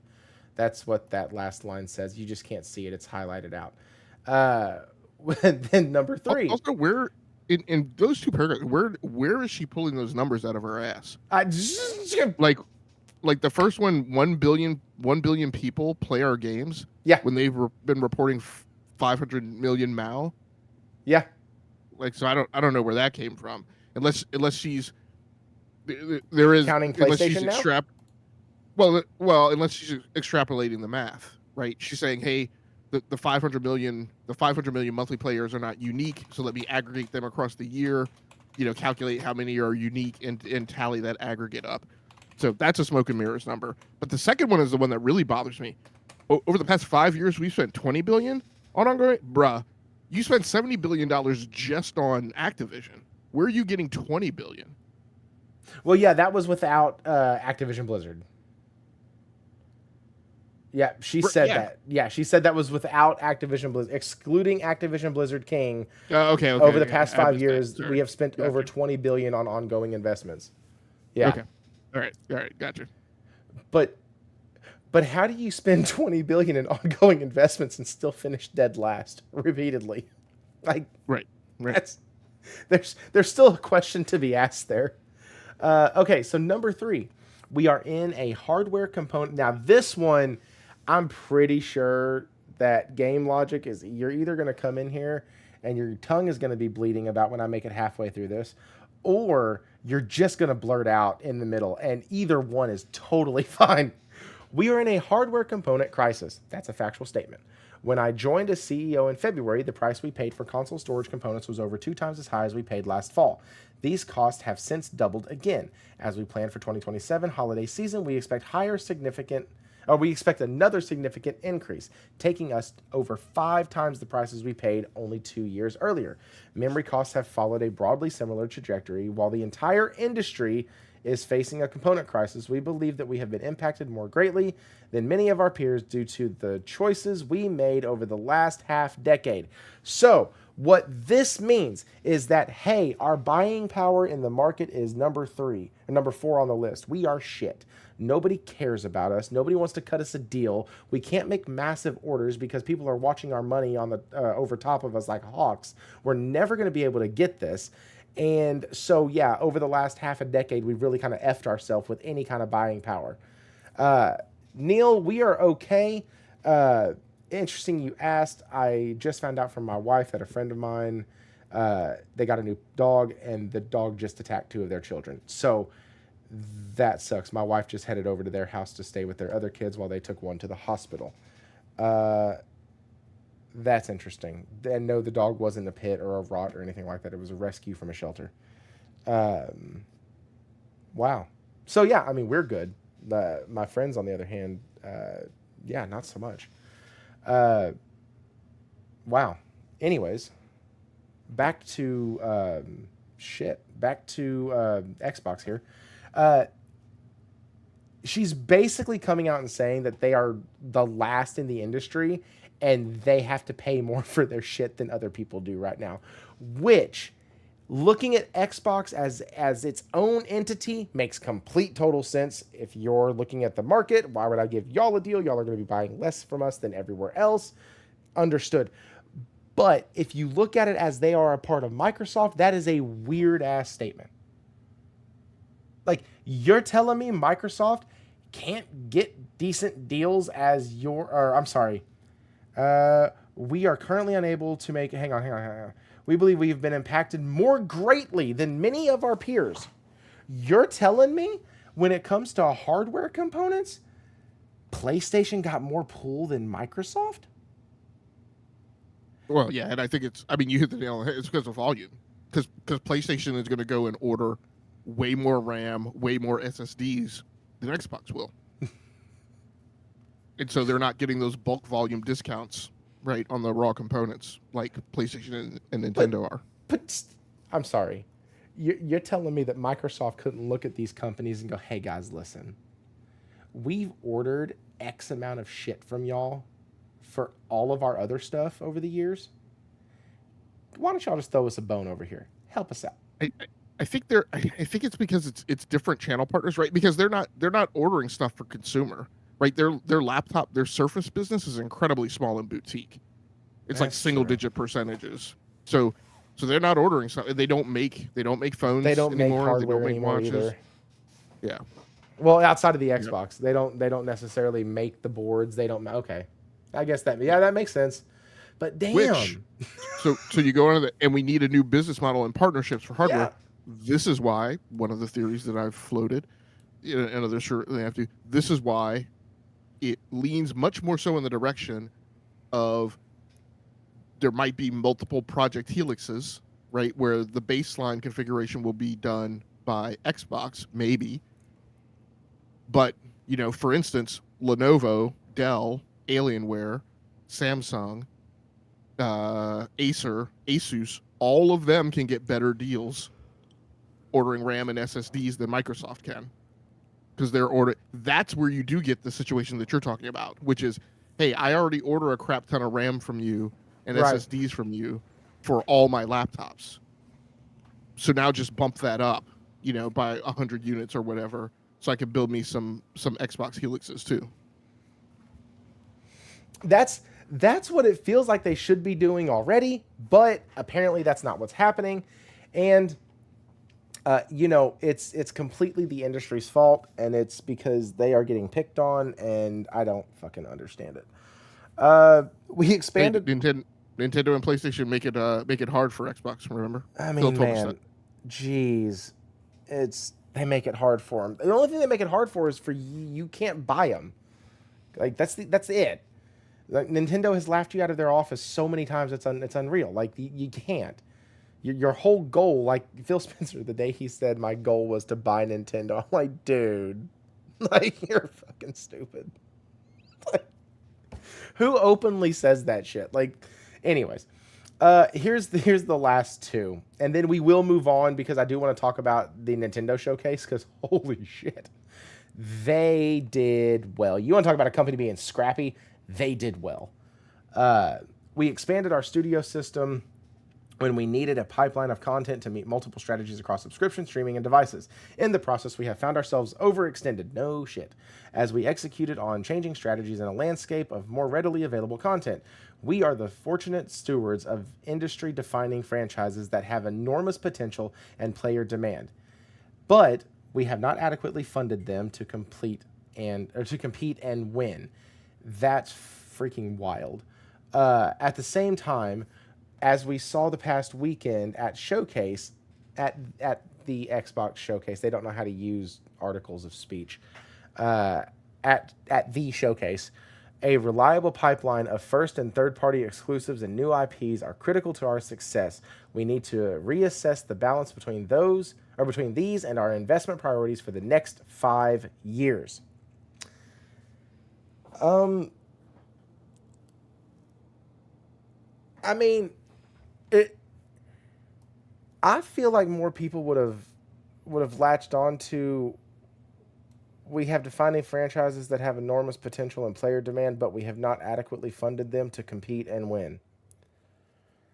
So, backtrack a couple years. Games are coming out on Xbox. They finally got their initial set of games, the first couple coming out, and everybody's talking about how these just aren't it. They don't look right. That something's off. The games aren't quality. We don't know what the hell's going on. Why do they look like this? Why is the AI in them so bad? Why are the enemies so terrible? I'm thinking of Redfall here. Why are the faces and facial animations so terrible? I'm thinking of Starfield. Like, why are these games coming out not peak? What's going on? Why does it look like we're still last gen times 0.5? Like, what is happening here? And now there was speculation, well, because of Game Pass, how much are you really going to allow your devs to spend on a video game? On production. You're not going to get money back in sales. They're exclusive to your console, and PlayStation can't get them. Nintendo doesn't have them.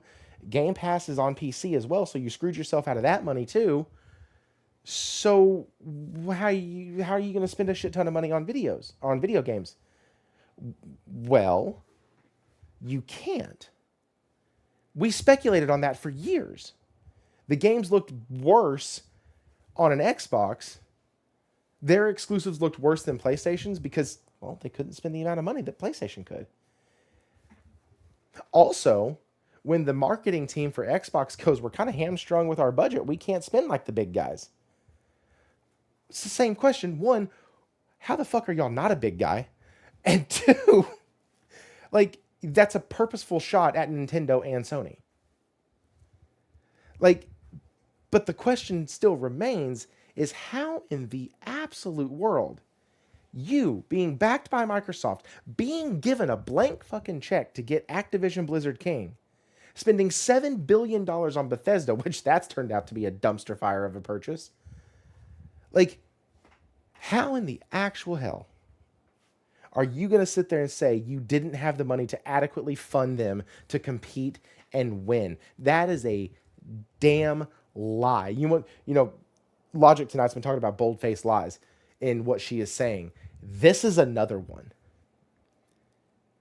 We have not adequately funded them. Are you insane? Like, it's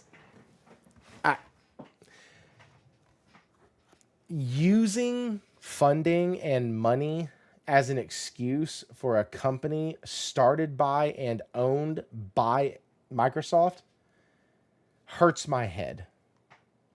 Especially when that company was given blank check after blank check after blank check and they spent it on all the wrong fucking things. Do you have anything to add to this, Logic?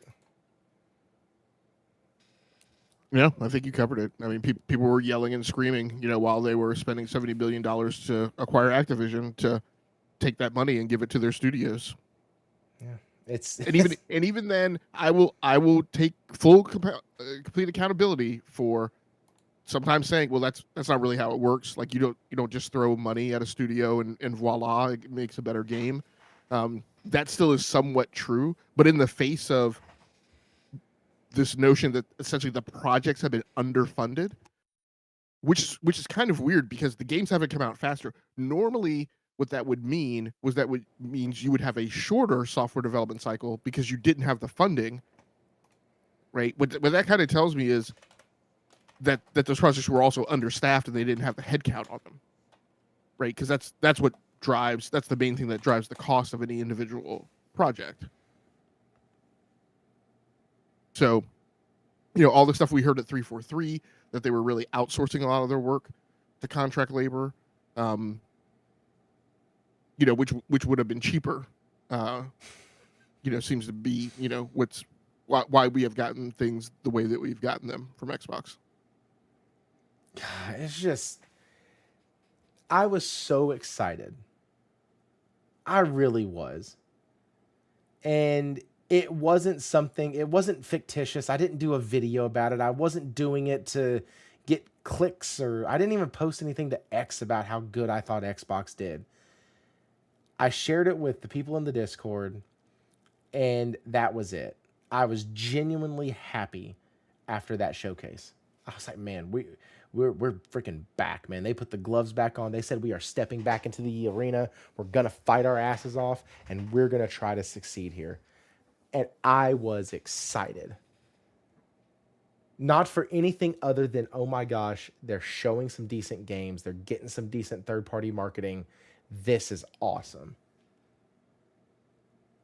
And come to find out, within 48 hours, there has been an interview that was very telling.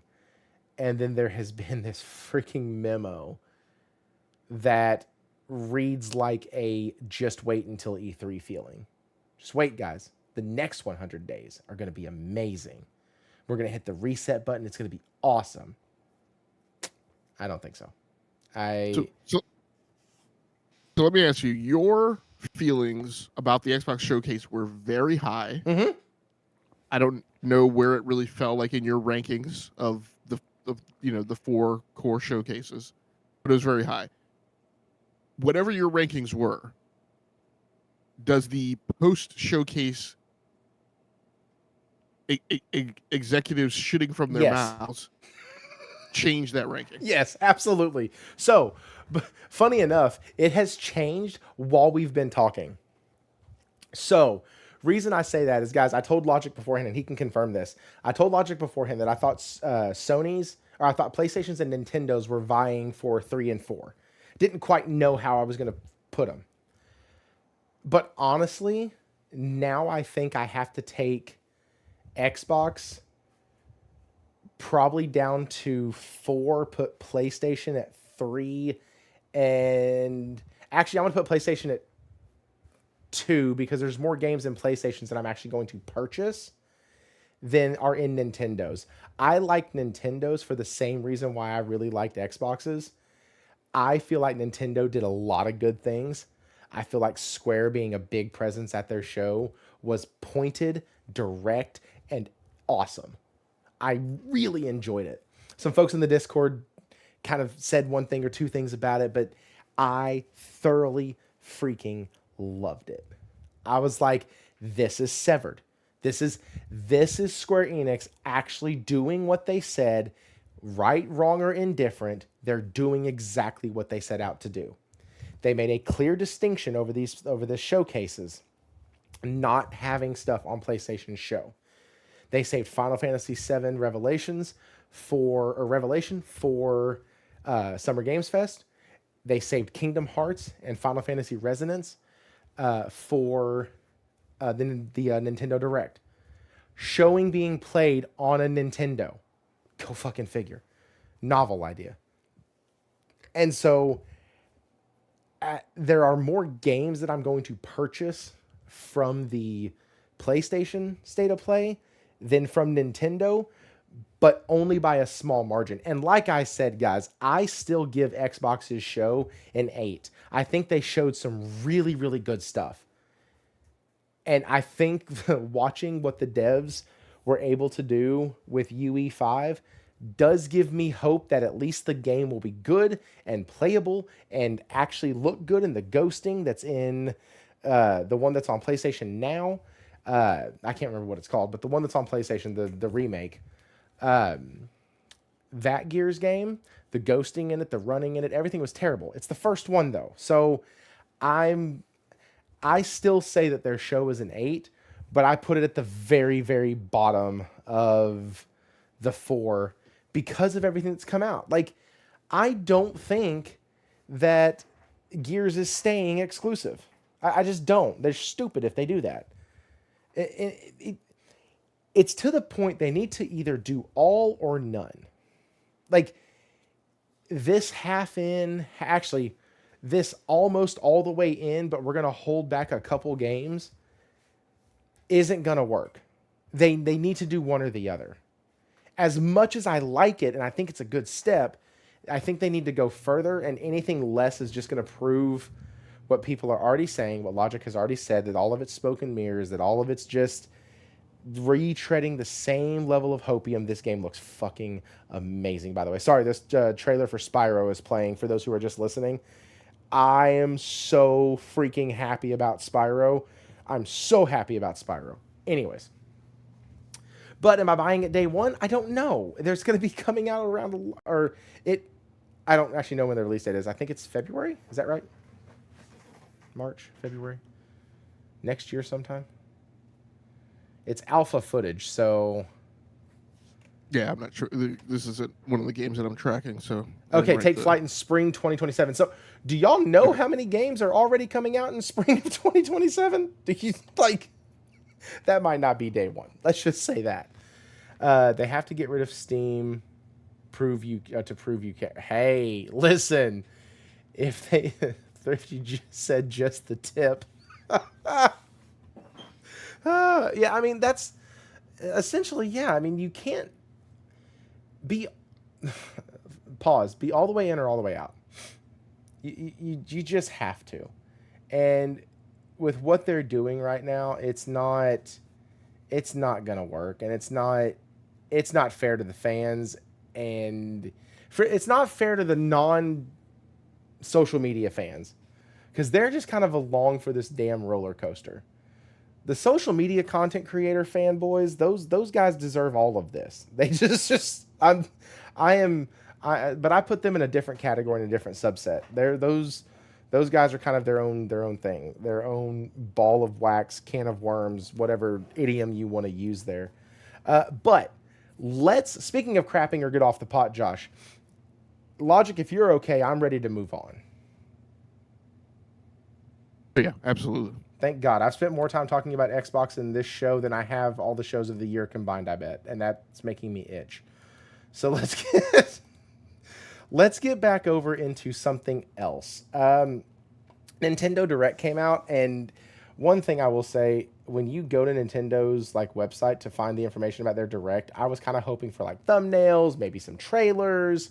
No, these dudes is just, here's the name, here's the title, and here's the text. Cool. So some highlights though, right? Kingdom Hearts Collection, Kingdom Hearts 4, Legend of Zelda, Ocarina of Time remake. It is a full remake. That's really cool. I don't know if any of these are going to get me to buy a Switch though. And that's kind of the way Onimusha, the way the sword's coming to it. That's awesome. Fire Emblem. Nate mentioned how excited he is about that. You got more Donkey Kong stuff. Delta Dragon Quest, Dragon's Dogma. Like, they're not just sitting back, lying down and going, hey, we are the weaker of all the consoles. I feel like this showed quite a bit of...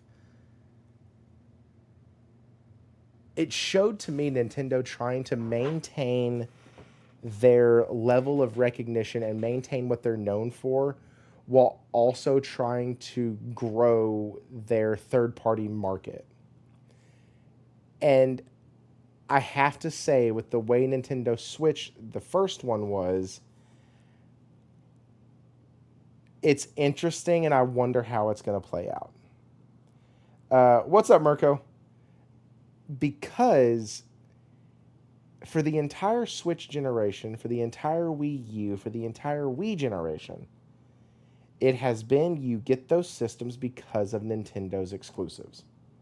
You didn't get those systems to play Onimusha. You didn't get those systems to play Kingdom Hearts 4. You didn't get it to play Minecraft. You would get it for Star Fox. You would get it for Mario. You would get it for Fire Emblem, Donkey Kong. You wouldn't get it for Final Fantasy Resonance. You wouldn't get it for Rayman Legends Untold, Lies of P Complete Edition, One Piece, Metaphor ReFantazio, Stellar Blade, Lords of the Fallen 2. You damn sure aren't getting it for Lords of the Fallen. So, to see what they're doing and how much effort they are putting into third party, and to see the response from the community of, man, Nintendo's bringing some good stuff. Nintendo's making some good decisions. Combine that with the fact that Square used this whole week to basically, in my opinion, flip off PlayStation. That's what it felt like. And they did it very pointedly by not giving PlayStation Final Fantasy, Kingdom Hearts, or the Final Fantasy HD 2D game. It feels very much... And to spread them out over 2 shows feels very much pointed. Josh, that's fine. You don't have to agree with me. But that's what it feels like. It feels like they are drawing a clear, definitive line in the sand. But that's Square Enix. Talking about Nintendo, I kind of like what they're doing. I don't think it's going to work well, but it is nice to see them trying. And yes, and Rachie said it, Nintendo didn't show any PlayStation logos. No, they did not. They didn't show a single fucking one. As a matter of fact, they didn't show a single one of their games playing on a PC or an Xbox or a PS5. Everything was shown in the Switch 2 that had gameplay. So that's pretty freaking sick. What do you think, Logic? You think this is... I think this was the best Direct that I've seen shit, ever. Like, I'd be willing to say that. The ones that I've watched, I'm not a big, huge Nintendo guy, but of the ones that I've watched, this is the best one I've seen. What do you think? Yeah, I haven't watched it yet, and I'm a person who, when I watch a Nintendo Direct, I don't. It's pretty rare that I will like walk away with like a bunch of games on my watch list. But I tend to feel like it is one of the better format of shows that I prefer. But yeah, I haven't had a chance to actually sit down and watch this. There were a handful of things that I was interested in that I need to pull the thread on a little more. I'm not a big older legacy Zelda person or fan, so but it was cool that Ocarina of Time.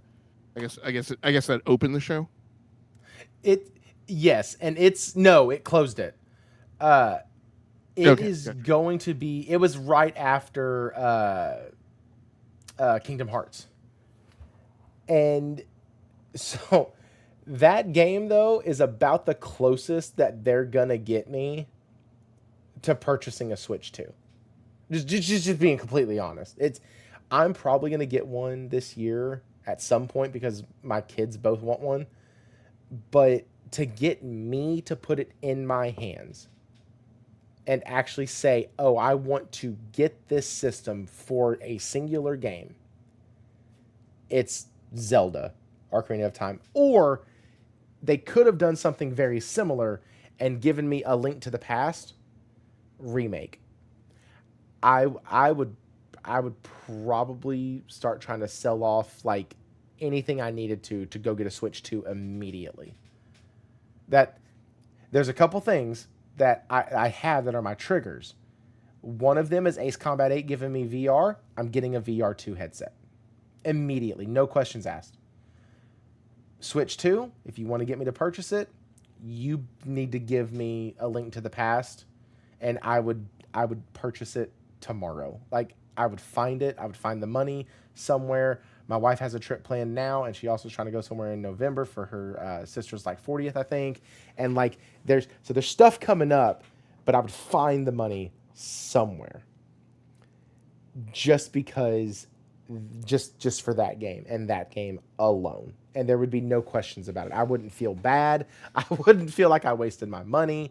It would be the best $600 video game I have ever played.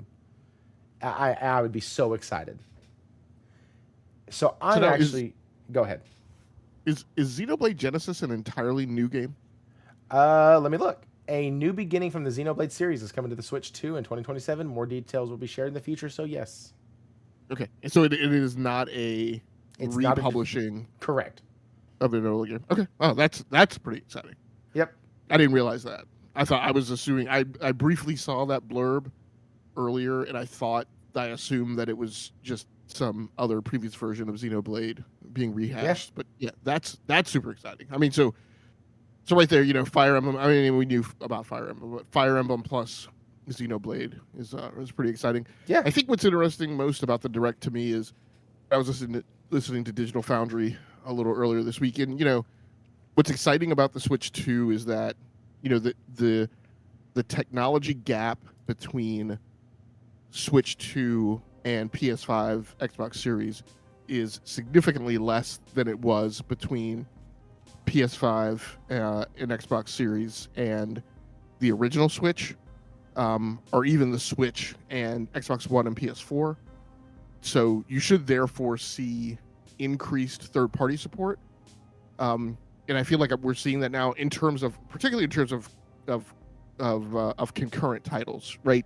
Like Switch got a lot of ports of like things that had already been done, and then people like crunching and cramming them down into the tuna can to get them to fit on Switch. But it didn't get nearly as many parallel ports, right? Or day and date releases. Now we're seeing things like Onimusha Way of the Sword. Dragon's Dogma 2 obviously isn't day and date, but Stellar Blade is an incredibly big lift to get to be performant on Switch 2.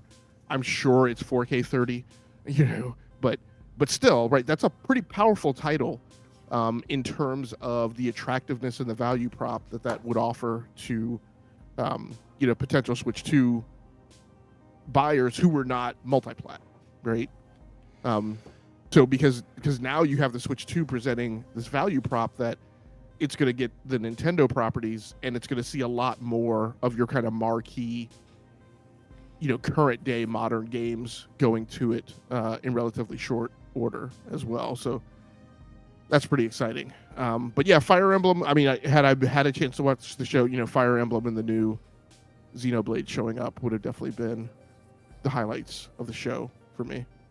So we've talked about 2 of the shows tonight. And like I said, there wasn't a lot on the Nintendo list that really stood out to me, but there was a lot of moves that they made, stood out to me to purchase rather.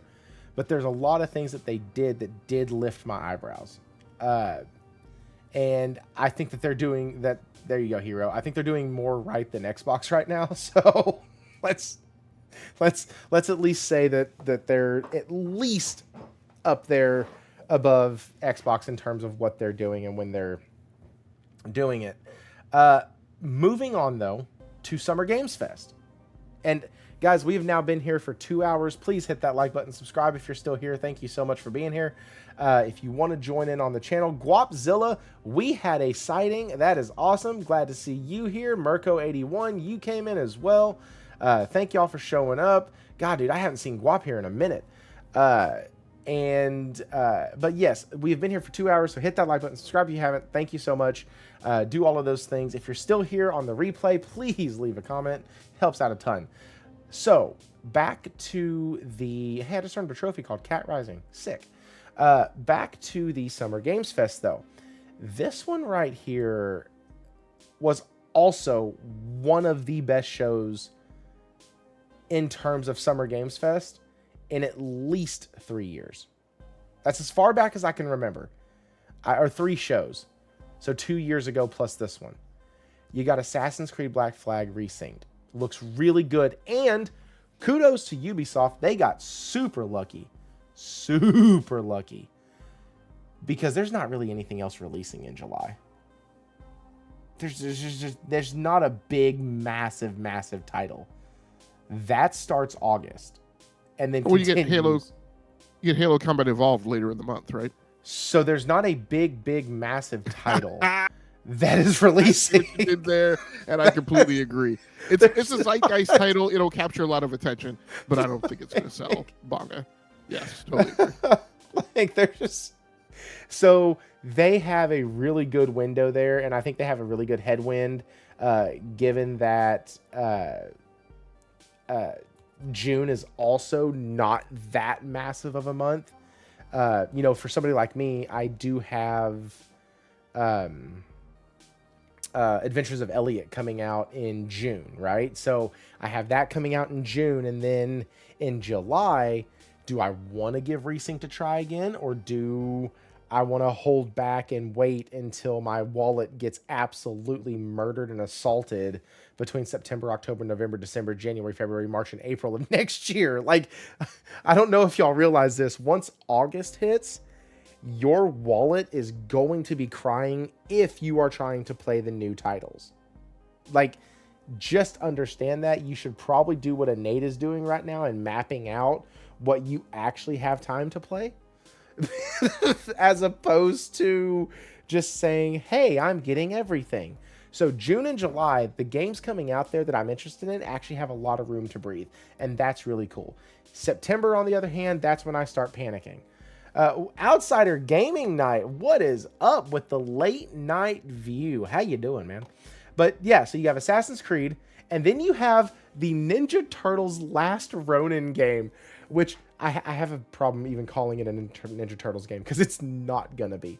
If you don't know anything about the Last Ronin storyline, the comic, the graphic novel, whatever, you need to understand when you go into this, don't expect to see 4 colored bandanas that look nice and cartoony and bright and amazing, and don't expect a lot of pizza jokes. There's not going to be a lot of them. Don't expect a lot of happy, chipper-go-lucky attitudes. You might be playing as Michelangelo, but it's not the Michelangelo that you might remember. He's Oh, it's actually Raphael, right? no, the last Ronin is Michelangelo. Are you sure? Yeah.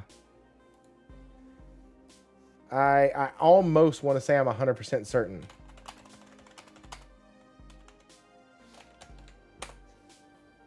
Yeah, the last Ronin is Michelangelo. Oh, Yeah. Okay. He blames himself, spoiler alert, he blames himself for not being strong enough to save his 4 brothers and Splinter. Okay. Or his 3 brothers and Splinter. And he takes up the mantle on one last ride, essentially, to avenge their deaths. Okay. Yeah. Maybe it's been so long since I read it that I got it mixed up in my head. Funny enough, he actually masters all 4 of the weapon sets. Right. Right. And so, oh my god. Yeah, I mean, this is just really a huge opportunity to, man. I mean, to give me an adult incredible. Turtles. Yeah. Yeah, the story's incredible. The cutscenes could be amazing. You know, like going through each of the different stages and like then like meeting, you know, characters from the lore, you know, who obviously you're not presented right at the beginning of the story. You know, just I mean, I don't know. I don't want to get too crazy. I'm just saying it could be told in this mold. I'm not saying it would be this great or like, but you could kind of tell the story in a very kind of Tilu 2 type of fashion. Oh, 100% with flashbacks. And oh my gosh, I would be bawling like a little bitch the entire game. Like, I would be absolutely going crazy. Oh yeah! Wow! Yeah, I shouldn't get my hook. Right? So this is a combination between Platinum Games and Paramount. So I don't care. It's Platinum Games, man. I still believe that there is a skeleton at that studio that knows how to make good video games. Moving on, though.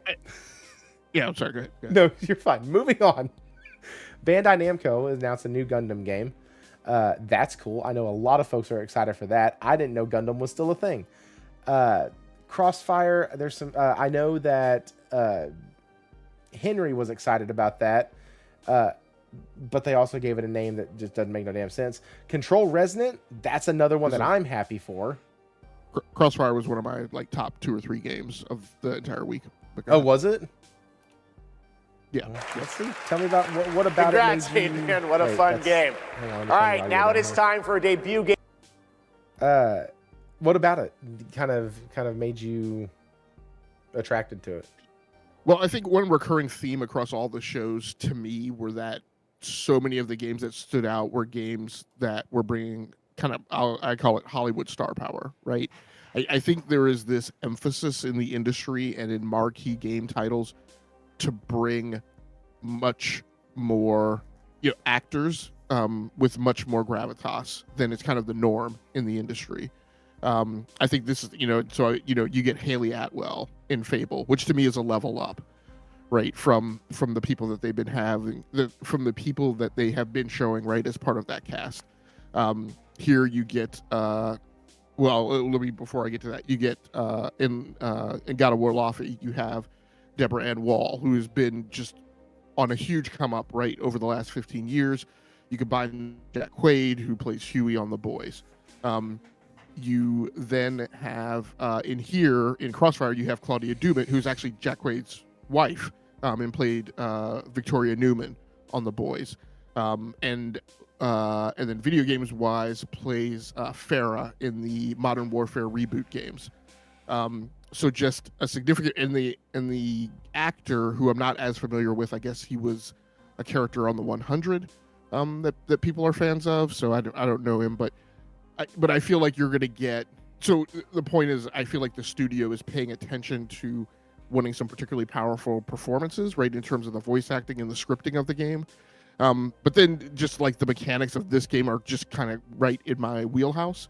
So, you know, in some ways kind of, you know, leanings towards, you know, things that you kind of have in the Division 2, but it also in some of your more modern military third-person action, military action shooters.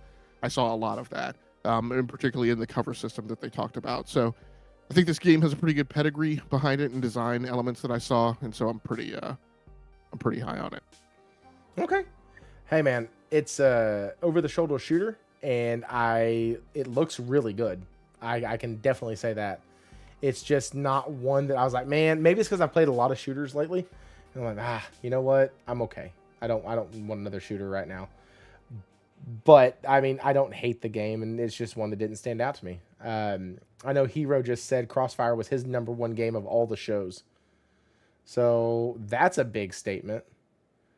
He might be drinking. What time is it in Australia? He might be drinking. He might be drinking early. Control Resonant. Still excited for that game. I hate its release window. I absolutely hate its release window. I'm probably not getting it day one. Good luck. Have fun. Bad release window.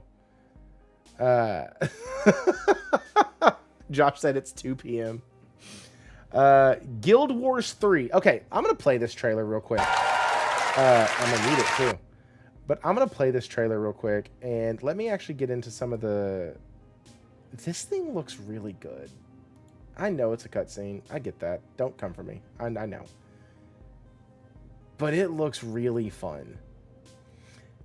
I will tell you, though, what I thought it was at first was a complete redo and start over rebuild from the ground up for World of Warcraft. That's what I thought it was. But I was wondering how all the artwork and the stitching and all that would even pertain to World of Warcraft. And I was like, some of this, I've never seen some of these animals in World of Warcraft, so this is interesting. And then it said Guild Wars, and then it made a bunch more sense. But it looks like that just massive adventure title that seems fun, and it's coming to PlayStation as well. So I don't know. I may be trying it out. But that at least piqued my interest. Star Wars Galactic Racer looks freaking good.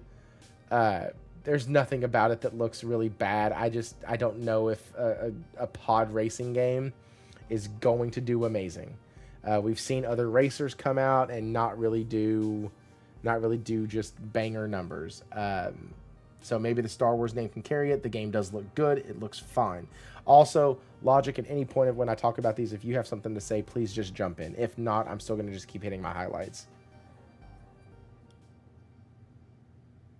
Okay. Grounded 2 is coming to PS5. Nobody gives a shit unless you like Grounded, and in which case, hey, be happy. Mafia: The Old Country, Man of Honor. This one right here.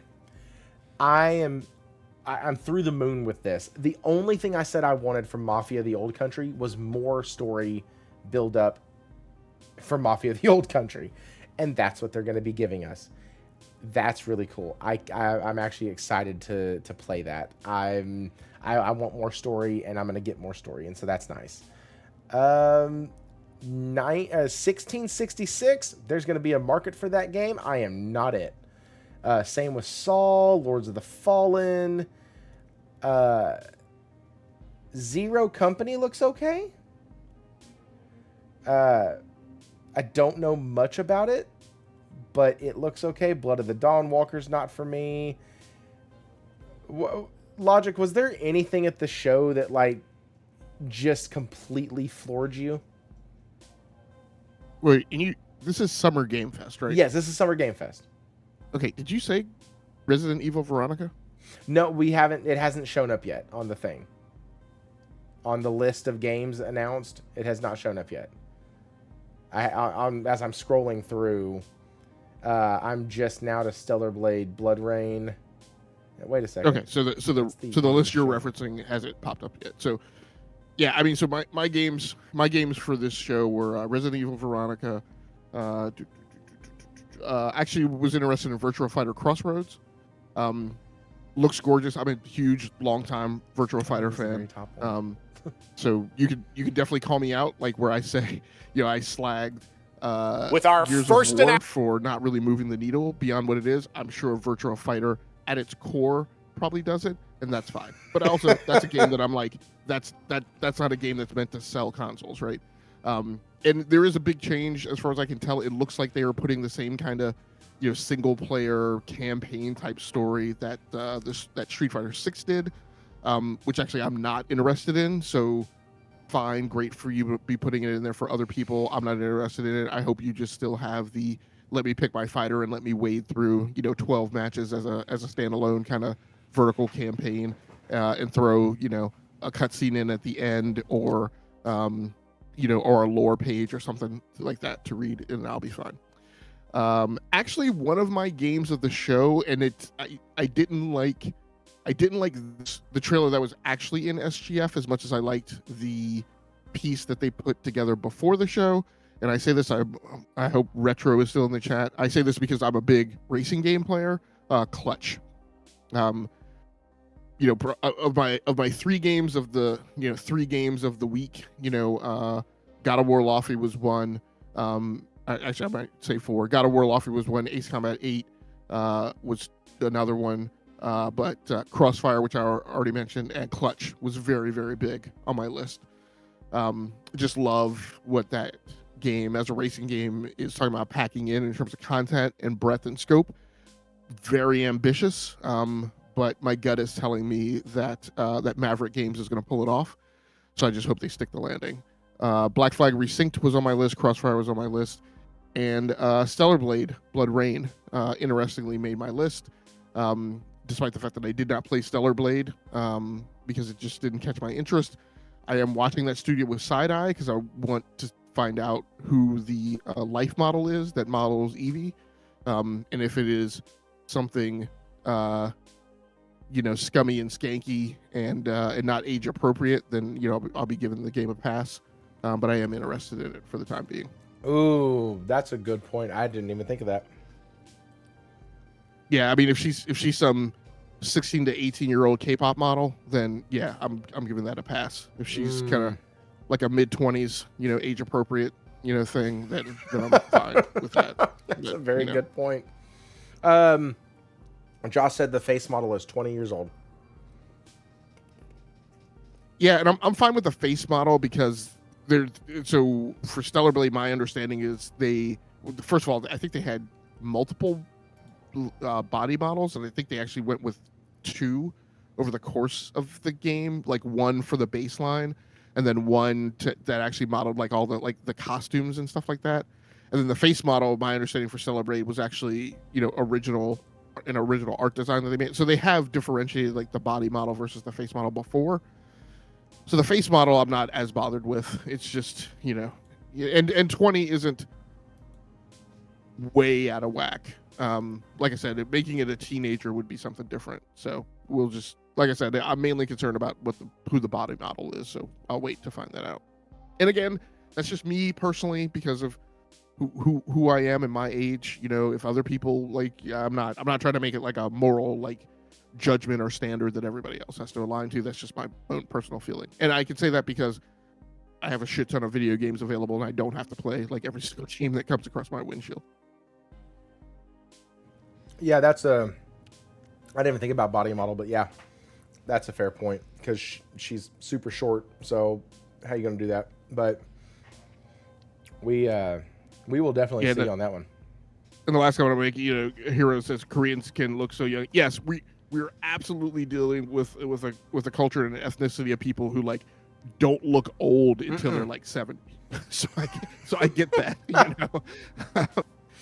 But yeah, like I said, we'll just wait and see. They will have straight jet black hair with no wrinkles at 69 years, 364 days. Yep. Once they turn 70, the gray hair shows up, the wrinkles show up, and it is just there. It's the same thing with Filipinos. They will look young their entire life until they hit about 70. And that's it.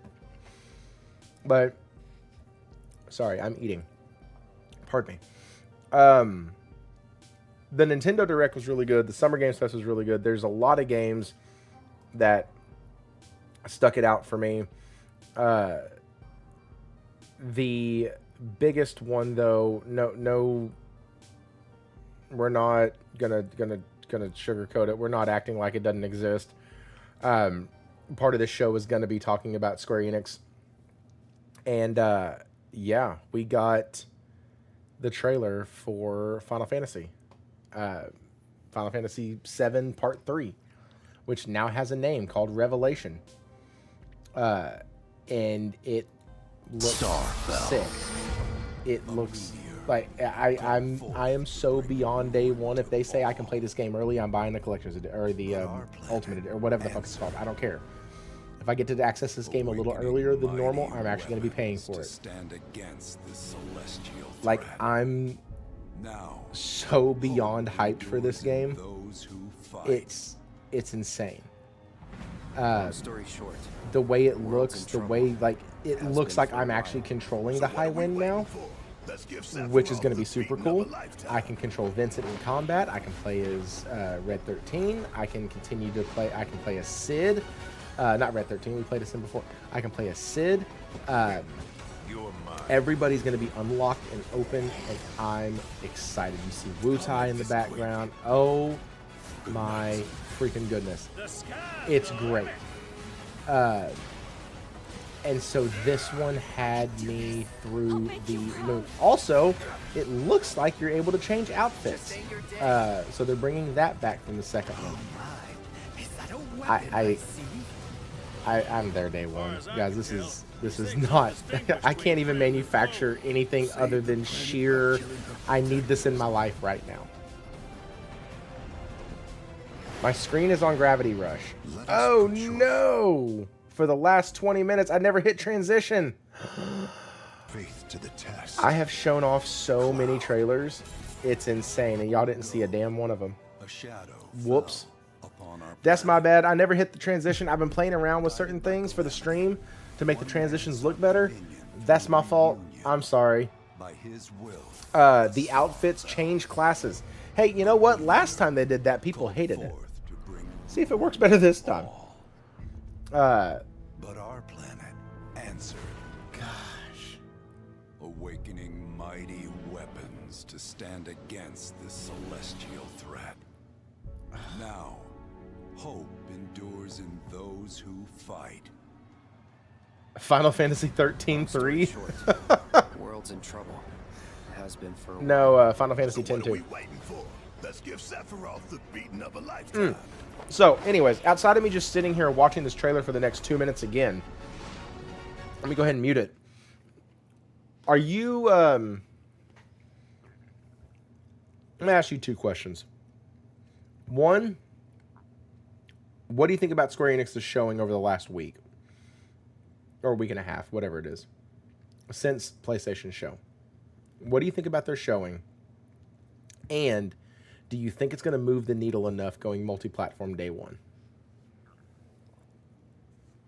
Well, I've already commented on the multi-platform strategy. I mean, I think we've already seen numbers come back that say it's not having the impact that they thought it would.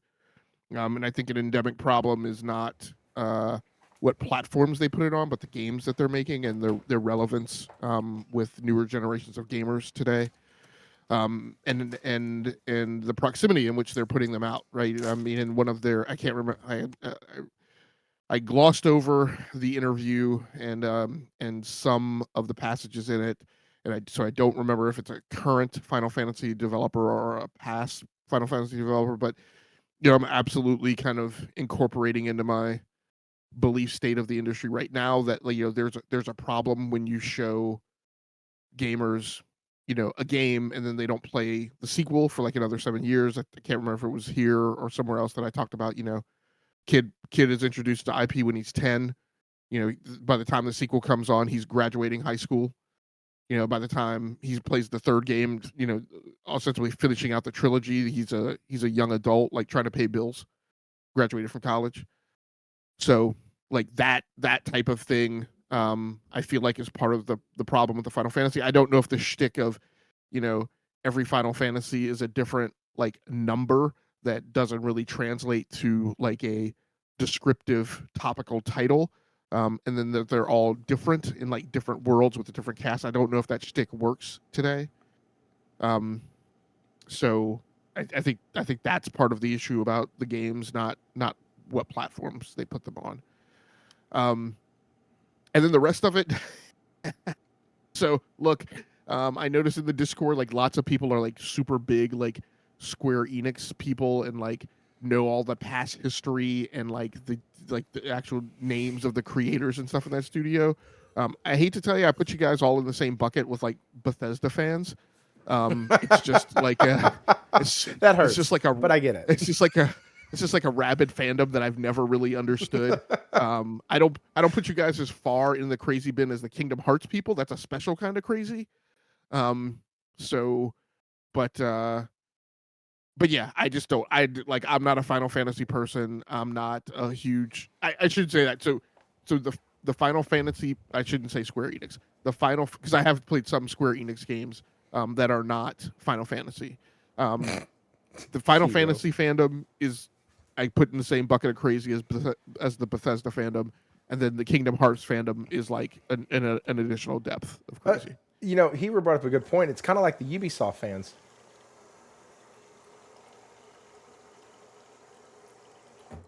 I thought that was no comment. That's just. I could defend that, but it's after midnight here on my time. So I'm not going to get into that tonight. Okay, so speaking of that, guys, tonight we have talked quite a bit about Xbox. Don't expect that next week. But we've also discussed quite a bit about games tonight.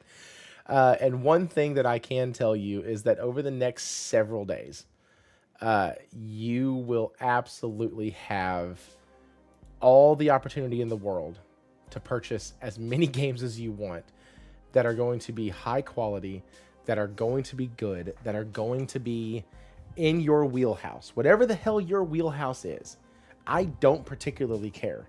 There are games, plural, releasing that will scratch your itch. If there is not, I'm going to encourage you one more time, like I have before in the past. For the love of God, find a different hobby. If you looked at the last week of announcements and your initial thought was, man, those shows sucked. Please, for the love of everything good and holy, and for the enjoyment of all the rest of us who still enjoy gaming, get out. Find somewhere else. This isn't for you anymore, and that's okay. Hero, I need you to do a video on that. When it's okay to step away from gaming. That's a hell of a video. That fits what you're doing with the your vibe of your current videos. Like, very introspective look. But I can't believe how many people I have seen talk negatively about every showcase that did not have their brand attached to it. Like, I am fully capable to look at people and go, listen, Summer Games Fest was better than the PlayStation State of Play. The PlayStation State of Play was, in my mind, neck and neck with Nintendo, but the only reason I bump it up higher is because I'm going to purchase more games that were shown off at the State of Play. Just pure facts. And Xbox was higher than Nintendo, but with the stuff that's come out, with the fact that it's still on the back burner for Gears of War E-Day, that it's still in this almost limbo feeling where there's this sitting there, there's this thing that says, hey, it could still come out in a few months. Like, it's not definitive enough for me now. It's not as stamped, signed, sealed, and approved. So do we want to do rankings? Are we doing rankings? Yeah, let's go ahead, because I want to hear yours. I gave mine. I want to know how you list these shows. Are we doing them? Are we doing them by show, or are we doing them by ranking? Well, we're ranking the shows, so I don't understand your distinction. Yeah. So do you want me to tell you 1, 2, 3, 4, or do you want me to tell you? Are you curious where I put a specific show? No. I'd love to hear all of them. I want to know 1, 2, 3, 4. Okay. So, and you already gave yours. So what was your number one again? Number 1 is Summer Games Fest. Okay, we agree on that. That was my number 1. Number 2 is PlayStation. Yes, we also agree on that. Number 3 is Nintendo. So I have a step aside at this point because like I said, I haven't watched the Nintendo Direct. It would not have been my number 3. I did watch the Future Game Show, and that would have been my number 3. Oh, okay. See, I didn't watch Future Game Show, so I left that off the list. I didn't watch that. Yeah, I watched the Xbox Showcase. Yeah, my games from Future Game Show were AGX GP, which is like an anti-grav racer in the format of like Wipeout. Clive Barker's Hellraiser Revival, Tomb Raider Legacy of Atlantis. I wasn't sold on it from the state of play, but I did. I hit the tip over point when I saw it on Future Game Show. And then Exodus, which Hero brought up in the chat. Yeah, I mean Exodus. Like, look, if Exodus, I need to go watch Future Game Show now. I didn't realize. Yeah. I know that Exodus has been putting more stuff out like this week. But I didn't. I was wondering. I was like, man, they must be doing their own thing because their channel is releasing a ton of stuff. And I was like, they must be doing like their own thing because I haven't seen them at any of the big game shows. That makes more sense now. Okay. Yeah.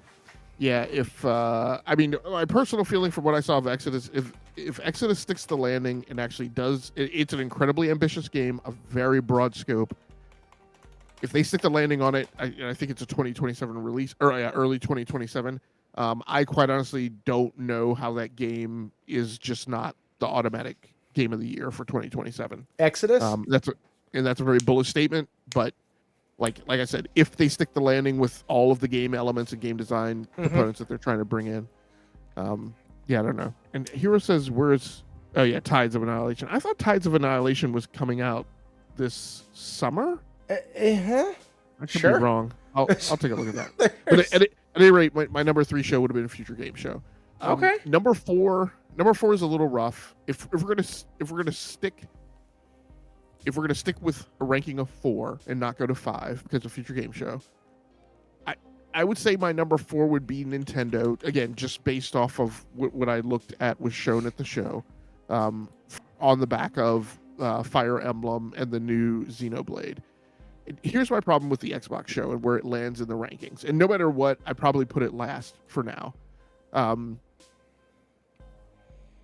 1, it's because so many of the games that are on my list. So on my list from the Xbox showcase was Fable, Metro 2039, which we already knew about and had already seen a little bit of, Senua, Valor Mortis, Clockwork Revolution, Magician the Devil's Deal, and Doom the Dark Ages Revelations, which is DLC.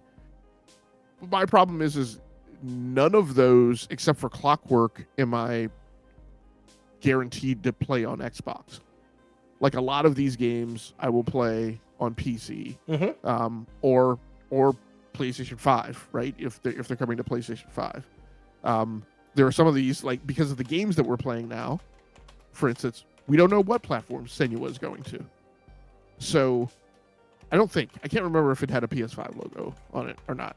I originally thought that all of the Xbox first-party games were going to Steam and PS5 except for Gears of War and Clockwork Revolution, but now I'm unsure.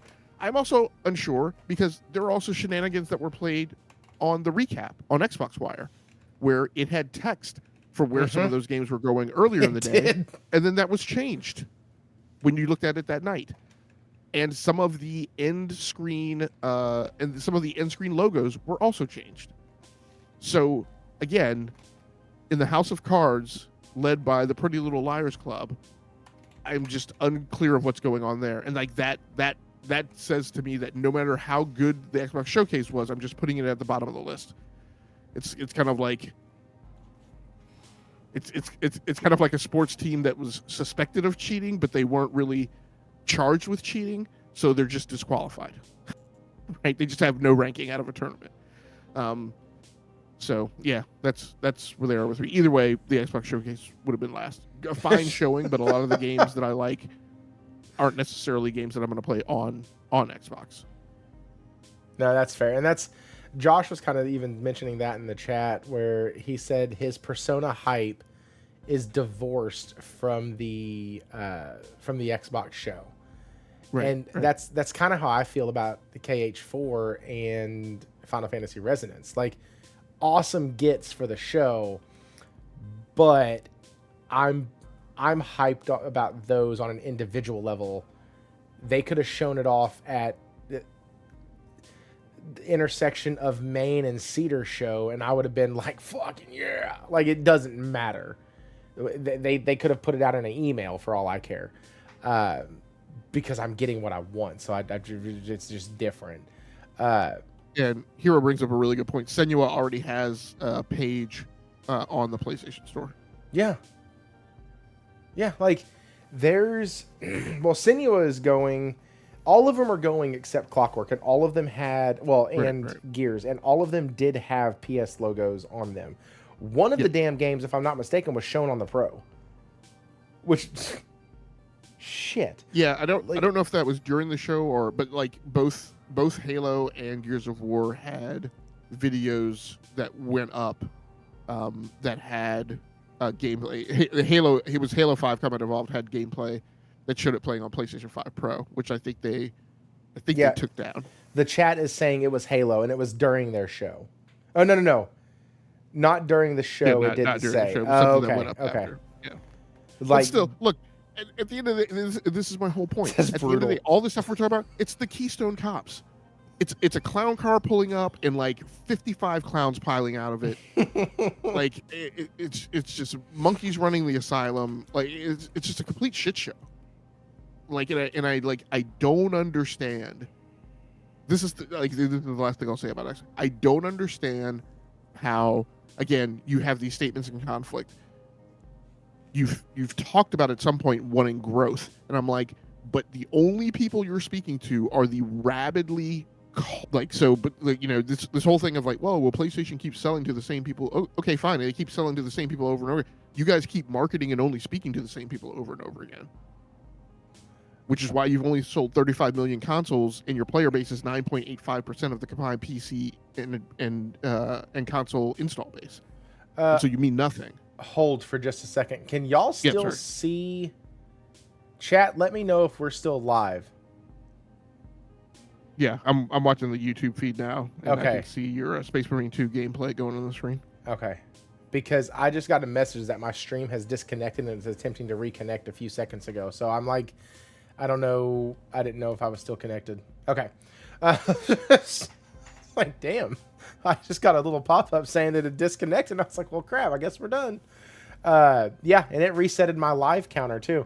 Up here in Streamlabs, it shows how long you've been live above the chat box off to the side, and it shows I've been live for 1 minute and 2 seconds. Yeah, you may have gotten a blip and an auto reconnect. I did. My views went down to 9, and now they're back up to 17. Hey, thanks guys for coming back. Appreciate that one. Something happened. All right, guys, this is going to be the end of the show. Logic Man, hey, I appreciate you coming on tonight, man. It was not planned, and it all worked out great. That's the way you want it, man. And we got to talk about video games. We got to talk about the industry. I haven't done a show in a while where we just dissect the goings on of what's happening at Xbox. And it's an interesting scenario of things that are going on. And we have the next 9 months ahead of us of a gaming map where the list I was watching, or I saw an article while I was looking up the game shows and the announcements and stuff, and it showed every game that has been given a release date during the Summer Games Fest, and the list was massive. It's so many titles coming out over the next 8 months. It's pretty daunting, to be quite honest. And like, y'all know me, I'm a like $3 $70 games a year guy, and I'm sitting here looking, how in the hell am I supposed to make this work? Like, I also don't have just an unlimited amount of time to play games, and so because of that, I'm having to go, okay, well, this is probably 100 hours, this one's 100 hours, this one's 60 hours. How the hell am I supposed to fit all those in? And so we have a lot of A lot of things coming up for as gamers. A lot of things we're gonna have to make decisions on, and these companies are not making it easy. For the first time in a long time, I don't know which route I'm taking in October and November, outside of Wolverine and Ace Combat 8. I don't know if I'm getting anything else. I might. I don't know if I want something else. I might. Like, I have no idea what's going on, and that's not normalcy for me. And I can't remember if you said it or not. Are you being incentivized to pick up a Nintendo Switch 2 this year? Yes, but no. They got as close as they're going to get with Zelda Ocarina of Time. But we're probably picking one up anyways because of my kids. But as in like something for me to move the needle to where I have one next to my bed, they're going to have to do something a little bit bigger, like a Link to the Past. That's what I had said earlier. I had said I want a Link to the Past, and I would get a Switch 2 immediately for myself. Okay, well, that's upside. At least you don't have to worry about squeezing that in. No, God, no. Like shit, I ain't got it, man. There's so much coming out, and I'm trying to plan now for what I fully believe is going to be God of War Laufey in April. I'll say April. Yeah. I'm going to give March, April time frame for that. I don't see them pushing it to February. February has too much already. But March, April, I feel like with everything we've seen, and we talked about this last week, but with everything we've seen, that game is way further along than they're trying to lead on. I mean, way further along. And I say lead on. They're just not correcting people when they're saying, and they didn't give a date or a year or anything. So like, they're just being quiet about it. But people infer that, they're not going to do it in 2027. That's too close. It's too close. Hide and watch. It's way more polished than I would expect a game to be that's coming out in another year and a half. But yeah, that's it for the show, guys. Logic, where can they find you? Oh man, I'll continue to say just look for me popping up around here. I'll probably restart my solo gig here, but I'm not gonna make commitments to exactly when that's gonna be. So just keep an eye out for me popping up here every now and then. Okay, you can go check out his channel, Rounding Off Infinity. It's linked in the description below. Go leave a like, follow, subscribe, all that stuff. He also has a blog post that he does, so you can go check that out as well. He wrote a really good one recently over this very, very topic. A lot of stuff we covered tonight, actually. So it's been great, guys. You can follow me on Twitter at Thrifty AAG. You can follow me on PlayStation. It's the same dang thing. I think it's Thrifty the AAG on PlayStation because PlayStation's weird. But you can go follow me there. You can check me out in the Discord. Yeah, subscribe here. It's all great. But yeah, thank y'all for showing up, guys. It's been great. Y'all were once again between the chat and the amazing guests that we had tonight. Y'all made the show wonderful, so I truly appreciate that. And yeah, we will catch you on the next one.